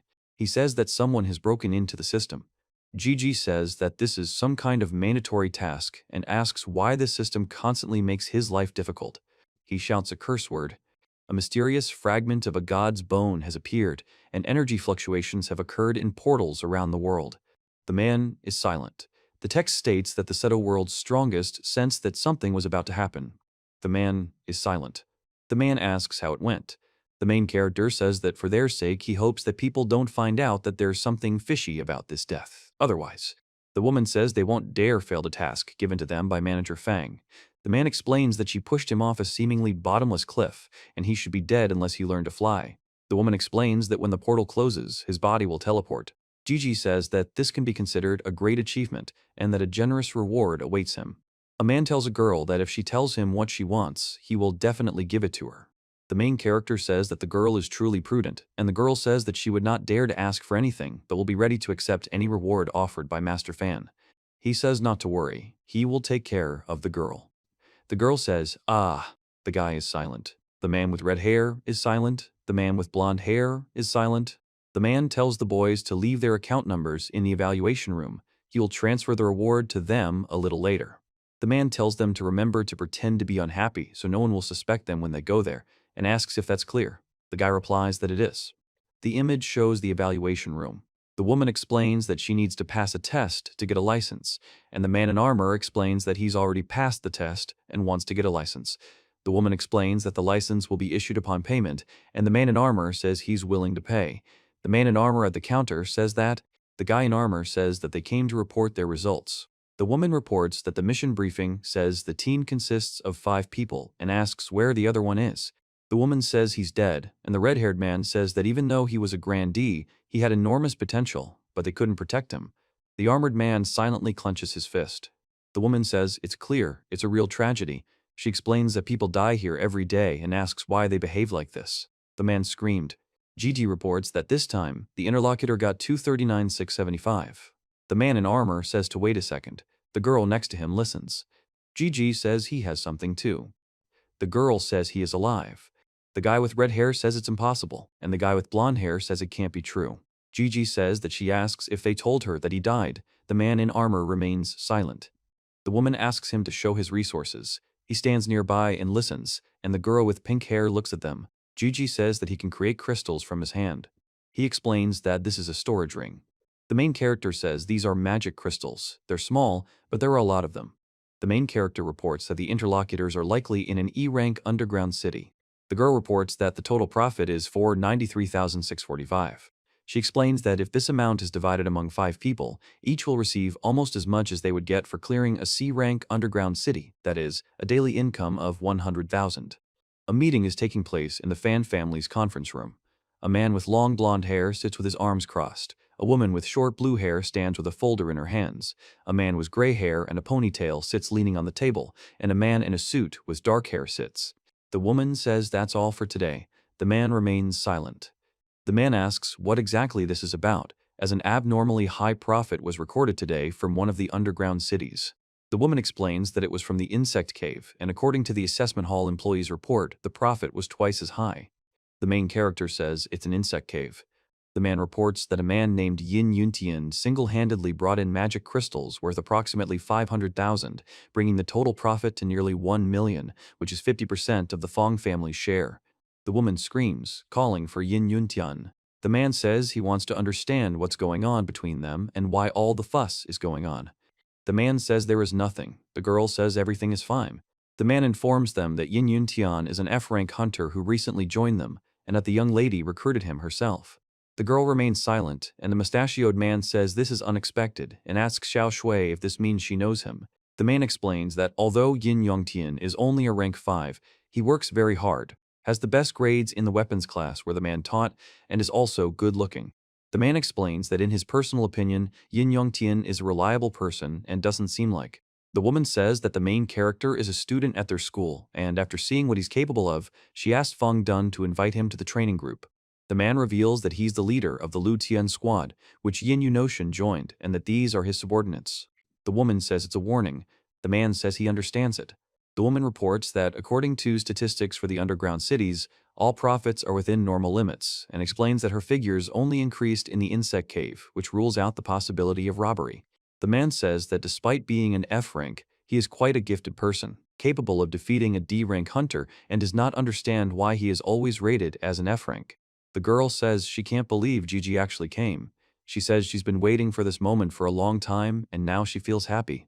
The man explains that since Xiao Shui was the one who recruited him, he's now her subordinate, and since he's so good at making money, he'll officially be part of the assault team. The man also explains that he's been thinking about letting her participate in the company's affairs for a while, and the girl says she understands. The man says that even such a simple task was beyond Lu Tian's capabilities and calls him worthless. The man asks Chun Yi what's wrong with his face, and if he wants to say anything. The man says everything is fine. Gigi tells him to hold on to death for ruining his plans, and then says that the meeting is over. Qutang University. The man announces that 30 teams will participate in the competition this year, explaining that each team consists of 5 people, including the captain. He explains that the competition will be held in 3 stages and warns that only the best teams will advance.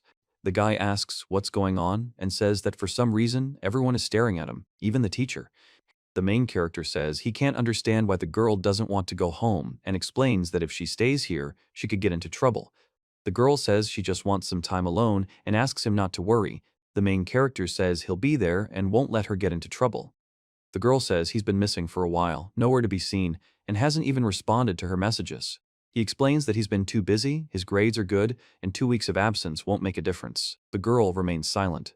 The girl says there are rumors about the main character joining the Fan family and asks if that's all it is. The main character thinks it's now clear why she's acting strange and is upset that someone let it slip. The main character says he doesn't understand what she's talking about. He has. The girl says okay. He says it doesn't matter. If he doesn't want to talk about it, so be it. The main character reacts to the scream, and the girl is surprised. The guy says he's never met anyone like him and says they're going to make him talk, and the man asks if he can just die. The girl says they're making fun of him. The main character silently looks forward. A girl screams for him to leave her alone. A man and a girl stand in the doorway. A man with red hair and another man with dark hair are preparing to fight a guy in a headband, while a woman with blonde hair watches the scene. The man says the other person misunderstood. The main character warns them not to interfere in other people's affairs, as it concerns only them and the third person. The girl says it's unfair for a crowd to attack one person and calls them idiots. The man says he doesn't intend to hit the girl. The main character delivers a powerful punch to a man who screams in pain. A man screams as he punches him, and another man also screams as he grabs him by the shoulders. The girl and the main character are standing together. The main character says that if someone has a problem with him, they should just talk about it, because there is no need to beat a person for no reason, and explains that bullying the weak shows what these people really are. The man with red hair tells the man with brown hair that this is Yin Yongtian. The girl says that guy is from the fan family. The girl says, shopping mall. The guy says this guy found himself a bodyguard. The man says, get out of here. The girl says she can take the man to the hospital and asks if he's okay. The man remains silent, leaning on his hands. The guy thanks them for staying alive and says he now has a personal bodyguard, urging them to try beating him up. The girl next to him listens. The girl says they're worthless, idiots, freaks, and assholes. The main character is silent. The man, standing behind them, yells at them to taste it and calls them weaklings. The main character says he seems fine. The girl says they're coming. The man says thank you to the guys. The man asks, The guy says Yin Yuntian's name with a questioning intonation. The image shows the entrance to Chutong University. Gigi says he's in shock. The man announces that recruitment for the Yin Yuntian Club is starting today and invites everyone to come and sign up. He looks at the man. The guy with the headband says that although some people have awakened their powers, most are still ordinary people. However, some awakened hunters try to bully those who are weaker and asks if they will tolerate this. He reports that Yin Yongtan is planning to. The main character says he heard that Suma has gone crazy and is recruiting people at the school. The man explains that a couple of days ago he learned about Yin Yongtian joining the Fang family. At first, he thought it was funny, but then he learned that Yin Yongtian is an F rank and asked. The guy says that F rank might be enough for normal people, but he wonders what about stronger hunters. The girl reports that after they talked about it for a couple of days, it finally showed up. Gigi says he made the counter for someone else. The man screams, and the guy panics and pulls his hand back, trying to protect himself. Gigi says he couldn't even imagine this, and the man explains that Gigi is trying to attract people to a group created in honor of a person he doesn't even know. He says he didn't say he needed a fan base, and that the other guy would ruin his social life, and the other guy asks what he was even thinking. The man says that the main character's heroism yesterday touched him and seemed capable of changing the world, and also says that he is trying to help the main character because he wants to help people. He says that he should get out of here and not dare to repeat something like that again because they are not friends. The guy says that he heard how Yin Yuntian got involved with that guy, and everything ended pretty badly, and the main character says that he was really persistent and you can't scare him off so easily. The girl reports that little Jian is back in the spotlight and he's silent. The girl says that the club seems stupid, although she thinks it's not such a bad idea, and explains that the Tian's actions can attract the attention of the Ronin with their ulterior motives, so they need to be careful. It is reported that since the awakening of these abilities in humans, those fortunate enough to possess such powers have gained an advantage over others, and the state has begun to control such individuals, many of whom have joined the security forces. However, there are still those in the world who try to exploit their advantage over ordinary people. There is no text or characters in the image, so there is no retelling. A young man reports that a brave man has appeared at Chutong University, trying to gather a group to protect the common people. The man says this brave man is declaring war on them and needs to be taught a lesson. The guy says, "Oh," and asks to take a look. The main character replies, "Oh." The guy says he's wearing very expensive clothes, which means he's incredibly rich, and he's talking about work. The man says that he will give them everything they want and asks them not to kill him, and also begs them to let him go, promising to pay since he has money. The guy tells the old man that he's got it all wrong and explains that they're not here to steal his money. The guy in the orange hoodie says they don't really care about the money, they just like listening to the screams of rich people like the main character. The guy in the blue hoodie says they came to kill the main character specifically because of his money. The main character screams that no. The guy in the gray hoodie is screaming and threatening to die, and the guy in the brown hoodie is holding a fire in his hand and preparing to attack. The main character reacts sharply to a hand touching his head. The man in orange reacts with tension and fear to being grabbed by the head. A man slams his fist into the ground, causing cracks and destruction. A man screams. The woman asks if Gigi is okay. The man says that the girl says that they are guardians, and their goal is to protect ordinary people from hunters. The woman reports that this is a sign that appears when one of them dies. Gigi says that he can't believe that such idiots exist and asks how this is even possible. He says he can't sleep and thinks it might be because he's been thinking too much. He reports that his phone suddenly vibrated and he received a message. The protagonist reads a message in which He Zhisheng apologizes for today, explains that he obtained a pass to an unclaimed dungeon, and invites him to join him, calling the protagonist his prey. The protagonist says he doesn't understand how he got this number. He says he can't believe it happened, and says he now has to deal with the consequences. The main character apologizes for skipping out today, and invites the player to join him in an abandoned dungeon, promising all the loot. The main character says no, and then asks him to leave. The man explains that they're friends and asks him to try to find time for that. The image contains no text or speech, only a view of a city at night with an illuminated building. The man reports that the car is parked in a safe place and the operation can begin. A man suddenly notices a man approaching in the darkness with a knife and lets out a cry of surprise. The man expresses fear and tension. The main character says that he dared to go against his direct orders and protect Yin Yin Tian, and that now he will face retribution. The guy reports that the body is in the car and explains that it was killed elsewhere and brought here. The man says they need to check to see if the killer left any traces. The guy explains that the killer most likely left fingerprints on the car and offers to inspect it. The man says he called the police and the man reports that they found this near the body. A man says Ronan killed a man in their parking lot and asks how it happened. The man explains that the company's office is located in this building and that all necessary information and assistance can be obtained there. The man explains that the employees are always ready to answer questions and help with any problems. The main character tells the boss which dungeon they're going to go to today, and the woman reacts with a silent exclamation. The woman says this guy is here and asks why he's here. The man explains that he's the reason they lost the reward and asks why he's not dead. The man reports that there is a raid team with a rank that is short of equipment and recommends that the main character go with them. He is silent. A man with a staff explains that the portal leads to another dimension and warns of possible dangers. The protagonist says he's ready to continue, despite the risks. The other mages agree and prepare to go through the portal with them. He tells them that there is a portal in this place that leads to another dimension, and explains that through it they can enter a world where ancient knowledge and powers are hidden. He explains that traveling through the portal is dangerous but necessary to fulfill their mission.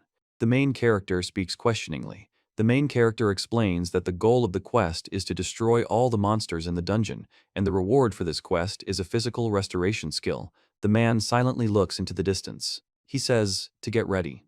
The scene depicts several giant, worm-like creatures with sharp teeth rising from the ground against a backdrop of fire and smoke. Sound effects convey their powerful movement and destruction. The guy orders the magicians to bind the opponents. The magicians begin to cast spells, creating magic circles. A guy speaks forward, and a group of people in similar clothes raise their hands as if performing a ritual or spell. The stage depicts giant, worm-like creatures surrounded by glowing magic circles with prohibition signs.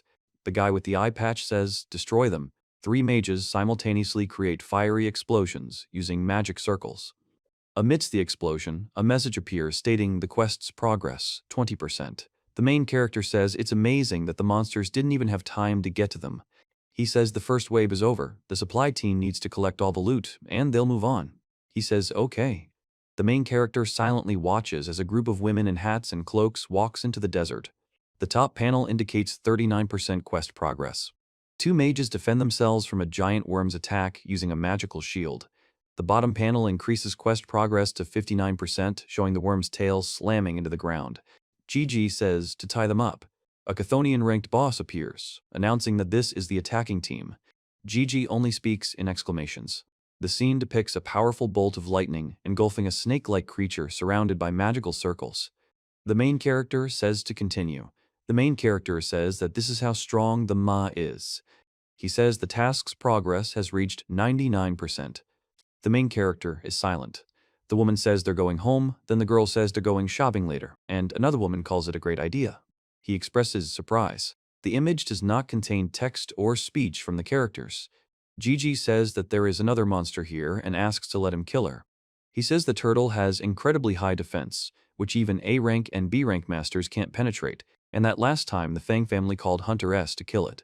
The girl explains that the magic crystals the turtle dropped were worth about 20 yuan. The woman explains that she has high defense, but she can't attack, so it's best to leave her alone, as she's more like an NPC and not worth worrying about. Gigi says he doesn't believe it's really that strong. The guy says that it really is so. He says that, then they go. Gigi says he wants to try again and explains that this turtle must be the remaining 1%. The girl says that he is very stupid, and he says that he doesn't care. He can come back whenever he wants. The main character strikes a stone creature with red eyes with a sword with a purple glow, causing a shockwave and destruction. The image contains no speech bubbles, and the characters do not speak. It shows the creature's head with an open mouth and beads of sweat or tears. GG says that there really is no effect. He says that he needs to stay calm and that he needs to think. GG says, let's try this. He holds a sword surrounded by purple flames.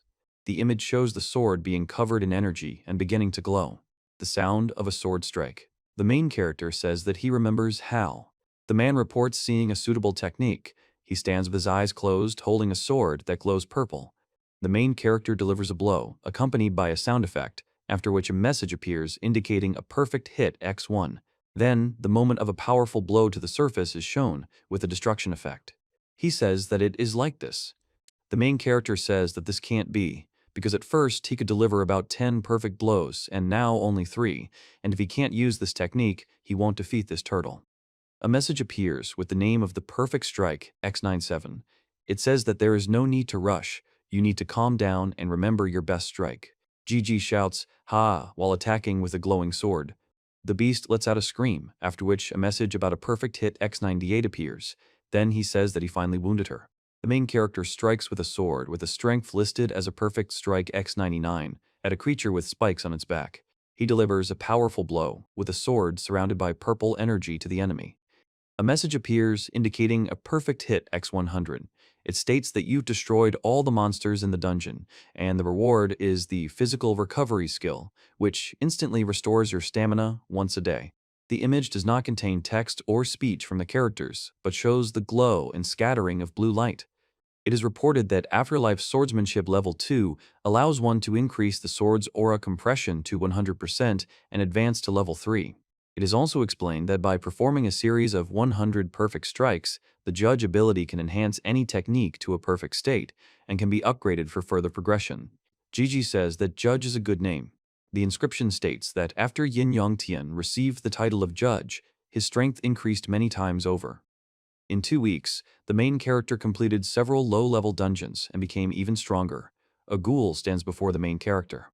He says that low-level dungeons don't give him any problems, but he's not yet skilled enough for high-level ones, and he needs to find a new way to train.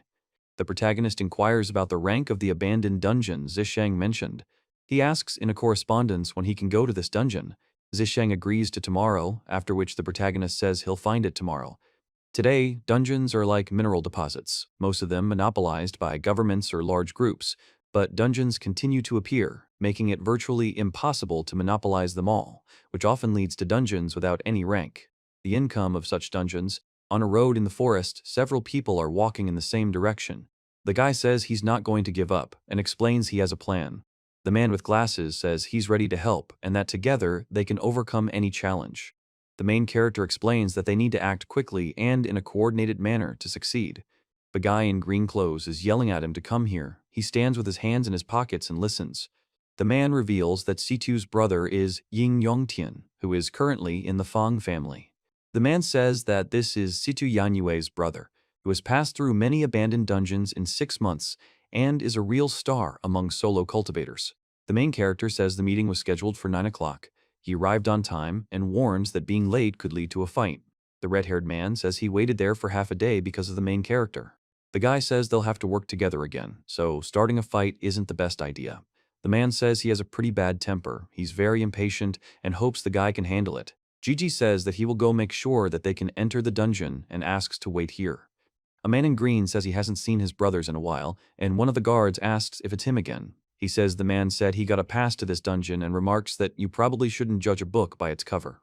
The guy says he got 2 passes again, and the man says he's quite resourceful. The man says that this is a low-level pass. The dungeon rank is a little higher, and this pass is not suitable. The guy suggests just letting them pass, since they are not some passers-by. The man says that even if they are so close. The man says he wants to know if you liked the method he recommended last time, and says that this time he has something better that will allow you to make even more money.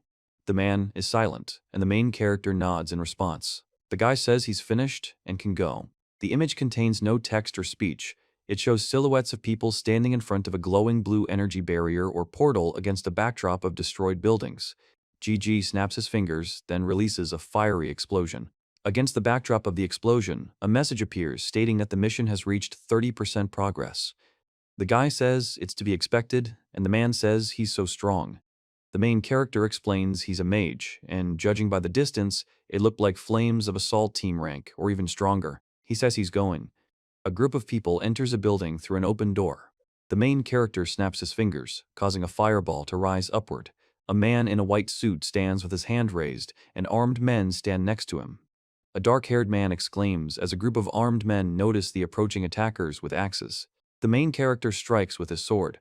The main character hits several enemies with the sword's energy. A mission progress message appears on the screen, 50%. The guy on the right says that WoW is also very strong, and they are lucky this time. He smiles. The guy says that the floor is already very old, and if you use cutting attacks, you can break the supporting beams, which will cause the house to collapse, and then all that will remain is to wait for your death here. The main character says he's decided to teach him. The red-haired guy asks what. The man in the headband asks to simply destroy all the goblins, and also says their priority is the mission, and suggests moving on. He says he noticed something unusual. A man with a headband and a man in a suit are walking silently next to him. The main character tells the guy to use his fire to illuminate it and check if there are any monsters left. The guy replies that if the main character wants to waste time, he should go and check it himself, because he doesn't have time to entertain him, and adds that people like the main character don't have a chance to defeat them anyway. The guy says that one of them has OCD, and the other is a tyrant maniac, and getting them to work together is quite a challenge. The main character tells Zhisheng that if he wants to go with him, he can, and he doesn't care where Zhisheng is lounging. Zhisheng replies that he's going. The red-haired man says the other guy is strong but too slow. The man says it would be better to follow Brother Situ. The two men agree. The orc screams while waving his weapon, and the main character reacts to his attack. He says it's a light blow. The main character says, while the man with the bun on his head screams in pain as he is engulfed in an explosion of fire. The dark-haired guy tells Brother Situ that he's still moving and asks if he's going to kill him. He screams. The pink-haired guy says that if they want to finish Situ off, they should go forward, but don't waste his time. Gigi says he doesn't understand who he thinks he is. He says that if you want to go with them, go ahead, you don't have to follow him. The man explains that he asked them to come, so he can't leave them alone. The main character strikes a creature with ears surrounded by a glowing aura. A man in a white jacket and red shirt stops the fiery explosion by extending his hand in front of him. The guy says this is the boss's room. The scene depicts an explosion with bright flashes of fire and flying debris. The man on the right announces that they have arrived at the site where the battle will begin. The protagonist says he is ready for any challenge and explains that their goal is to protect this world at any cost. The man on the left explains that the team must work together and avoid mistakes. He reports that a hole appeared in the wall through which people entered. A knight in armor holds his sword in front of him with a tight grip on the hilt. The man says that this is also a goblin. Gigi says it didn't work. The scene depicts an explosion with bright flames and smoke. The robot reports that it has stood up. GG says that this is armor with fire resistance. The guy says that then he will just raise the temperature. A warrior in armor reflects an explosion with an energy shield. The main character shouts, "Teach," and attacks with fireballs, explaining that he is overwhelming the enemy with numbers. A man breathes fire. The main character kicks an armored opponent. He punches his opponent in the chest, and then tells him that he shot him right in the eyes. He places his hands on the enemy's armor. The main character strikes, setting the armored knight on fire. The scene depicts a fiery explosion or flash emanating from the center of a mechanical object. Sound effects accompany this action. GG says it's a trifle. The guy says they have a lot of materials, and the man says they are rich. GG says that they need to collect everything quickly because they are heading to the next dungeon. He says he noticed something unexpected. Gigi says that there are still some materials left, and if you like collecting scraps, you can take them, and then asks if you liked collecting scraps. He is silent. The main character is silent. The man says they're heading to the next dungeon, and someone in the group says they feel at ease following Brother Situ. The man says it's a two-handed sword and asks why it was left behind. He stands silently nearby. The mission progress has reached 100%. The main character reports that there are no small monsters left here. He says he'll check the hidden passages just in case. The man expresses surprise and notices that the sword begins to glow and rise into the air. The top right panel depicts a sword surrounded by green light. The middle panel shows the mission's progress at 99% on the right and 98% on the left. A man yells for the protagonist to look, and the protagonist reacts with surprise. The screen shows the mission progress, 97%. He says, "Ah." He sees a sword surrounded by green light and energy. A young man grips the hilt of a sword that is surrounded by green light. The orc screams while waving his sword, and the main character and the man stand in front of him. He speaks back. The man stands behind him and looks forward in surprise. The orc screams in pain as he strikes with his sword, and the main character deflects the attack. The guy calls for his mommy. He delivers a powerful blow, releasing glowing purple energy from his hand. The main character strikes while holding a sword surrounded by purple energy. He strikes the large creature in the mouth, which makes a sound of surprise. The main character strikes the opponent in the chest, who lets out a cry of surprise. He uses a technique called blade wind release. The protagonist delivers a powerful sword strike to an opponent surrounded by bright energy. Then, the protagonist pushes off and leaps forward with a determined expression. A man falls to the ground with his back ablaze with green flames. The guy says it's great and calls it instant murder. The main character says something is wrong. A bright green flame appears on the creature's back. A man with a burning green flame for a head drops to his knees, plunging his sword into the ground. A man with a burning green flame on his head unleashes a powerful energy blast. His face is covered in green flames. A man with pointy ears and glowing eyes screams. The main character says he's reborn. The orc shouts, "Hooray!" and attacks the main character, releasing lightning from his hand. He reports that this boss can resurrect, but he has a fragile body and low movement speed. He explains that he easily killed the boss several times. The main character strikes the enemy with a glowing sword, causing him to fall on his back. He reports that the light is fading, and after 7 deaths, he has died finally. The main character says something is wrong and orders them to stay away. The man runs after him. He says that light is concentrated at one point. The main character says he can't afford to lose because it would mean the end. He explains that if he loses, he will die. The text states that the A-rank boss is a goblin warrior. The guy says he's A-rank and has evolved. The man expresses surprise. The man emits a bright light while holding a sword in his hand and makes a loud sound. The main character reacts sharply to something. Suddenly, there's a powerful explosion or flash of light nearby. The main character looks toward the source of the explosion with surprise and caution. The man steps on the ground, then deflects the attack by creating 3 blades of light. He reports that with one swing, he created 3 blades of light. The main character states that each of the attacking projectiles is capable of causing damage and that it is not an illusion, and then asks how they will be ordered to fight it. He dodges the attack aimed at him, and the green-skinned man runs forward. The main character expresses strong surprise and abruptly pushes away from the wall. The orc attacks with a sword in his hand. He says that he is finished. The main character screams in pain. The man reports that it's a shadowy taunt. He says that he will detain him and asks him to come up with something quickly. A guy with a headband fights off a blow from a man with green skin and a tail who delivers a powerful swing. The guy shouts that the boss should come here and threatens him. The main character says he can use a taunt that works even on A-rank bosses, and that it's a high-level skill. He says that despite killing this boss several times, it still targeted Zhisheng, and, because of this skill, hates him much more than the main character, and is surprised. The guy screams, rushing forward with force. He says that this skill is the only thing the enemy has, and he won't last long. The main character talks about the need to activate the judge skill and improve perception to the maximum. The guy reports that he can see incredible movements even with his eyes closed. The main character throws a punch with energy coming from his eyes and hands, aimed at a man with glowing eyes and a serious expression. He and the man cross swords in battle. The main character tells them to stop mocking and hide. The man screams, "Ooh!" The next panel shows 2 figures clashing in combat. A boy is stabbed with a sword by a man in a red headband who unleashes a series of attacks. A man in green watches the action. Gigi says that he can easily follow the trajectory of the sword. The guy says he's going to. The main character says that this is some kind of technique and reports that, in his opinion, he will be able to calculate the enemy's movements. The man reports a chain of 5 light cuts and attacks. He reacts with surprise. The main character screams, and then a caption appears that this is a perfect copy. He dodges a series of shots aimed at him. The man quickly moves forward, avoiding the shots. The main character says his swordsmanship is much better than his opponent's. Mission progress reaches 100%. He says that he still had 9 lives and finally killed him. The mission reward is reportedly the Switch Doll ability, which can withstand 9 fatal wounds, immediately restores 15% of blood volume, and increases movement speed for 5 minutes, after which weakening and paralysis occurs for 24 hours. It is reported that after leaving the dungeon, Sifu felt dissatisfied and immediately led the team to another abandoned dungeon. This is said to be Arctic permafrost. The main character walks towards a group of people in armor. The main character notices something in the sky, and the man next to him expresses surprise. He reports that it is not a bird, but a demon. A man, a guy with red hair, the main character and another man are looking at the mountains. The scene depicts a powerful strike of claws on an icy surface, accompanied by the sound of impact.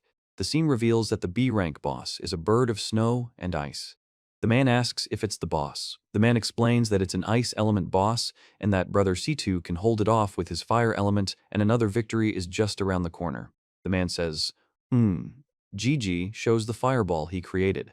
The image shows the moment of collision of 2 forces. On the right side, a bright beam of energy breaks through the icy surface, causing destruction. And on the left side above, a blue dragon is depicted, which is probably involved in attack or defense. Gigi says that she is so nimble. He says that then they will take it by numbers. The blue dragon makes a sound of surprise. It releases a powerful wind whirlwind. The image contains no text or speech from the characters. It shows fiery projectiles flying toward the silhouette of a bird. The guy says it's hot and reports that he's reflecting the flames right back at them. The man explains that this bird has a dual attribute. Gigi says it's ice and wind. The guy then says, "How do you like that?" and creates a big fireball. The image shows blue energy streams gathering and forming a bird-like figure, which then releases a powerful beam of energy forward. Gigi screams while attacking with a fire blast. Against the backdrop of a forest, he watches as 2 enormous creatures, one fiery in color and the other blue, collide in midair with a powerful explosion. The image shows high-speed movement accompanied by sound effects. The main character expresses great surprise. 2 men scream and try to avoid falling ice shards. He says that his fire cannot melt her icy spikes and explains that it is she who is holding him back with her spikes. The pink-haired guy tells them they're in trouble and orders them to retreat, promising to cover. One of the men agrees. The other men ask for forgiveness. A man screams as he spots a large bird approaching. Gigi advises to disperse to the left and right. A dark-haired man and a man with short blonde hair exclaim simultaneously. Then, a powerful explosion of fire erupts, engulfing the area around them. Gigi speaks faster and directs energy to melting the ice. The man thanks him, calling him brother, and he asks the man what about himself. Gigi says that he is underestimated and demands that he stop talking nonsense and just leave. He looks up at the falling ice shards, holding a flame in his hand. Gigi screams, making a sound of rage and effort. He says he can't believe this happened. Then he says he didn't expect this turn of events. Finally, he explains that he needs to proceed with caution now. The guy says there's a good catch today, and the man laughs and says there's a lot of catch. The guy says he'll give up the share after exchanging everything for cash and offers to split it equally. The man says he wants 60 and the guy will get 40. The guy explains that it doesn't matter to him how it's divided. The guy tells Yin that he sees it too, and Yin responds with a question. The guy says she froze his butt, and the man says his hands were burned. The guy asks the main character what happened and which boss managed to humiliate him like that. The main character says, "Teach." The guy says that this boss is too strong. He has 2 attributes of ice and wind and managed to hold off Brother C2, and the other guy says that they barely got out of there. He asks how strong the boss was and what he looked like. The main character says that it's enough to ask stupid questions, and the man apologizes and says that it was rude of him. The guy with red hair says he warned him that going out with a loser is a waste of time and asks why he only came out now. The guy says they never actually beat the boss. The man explains that the boss had 9 lives and kept resurrecting until it became an A-rank boss, but they tried their best and were finally able to defeat it, then shows what they got from that boss. The main character says that the other guy's impatient nature won't lead to anything good and advises him to behave calmly, like him, explaining that he managed to defeat that boss, while the other guy failed to complete his task and is only wasting time. The guy gets angry and starts talking about. The guy says they're going to see Zhisheng. The man says that's all for today and hopes they can work together again next time. Gigi says he can't afford to refuse. He explains that when faced with a powerful opponent, he couldn't defeat him and didn't even protect his team. He says he hurt them with his own attacks and considers it a disgrace. The three men look worried and tense. Gigi says that maybe his father was right and it's time to disband the team. He explains that he previously received an ability that allows him to restore his physical strength once a day, and now with full physical strength he has 9 lives. He explains that the reward for the mission is the ability, Substitute Doll, which can withstand 9 fatal wounds and immediately restores 15% of his health. Gigi makes a question mark. Feng Quan Shui informs that tomorrow the training group will hold a competition to find new participants, based on the results of which they will select talents who will subsequently go to the dungeons of rank C and above, and he must participate. It is reported that an event will take place in the Fan Clan Arena the next morning. Gigi announces that the annual selection is declared open. The man says that today is the day when you can get a chance to enter a high-level dungeon. The woman says she hopes that Gigi will be able to show all his strength.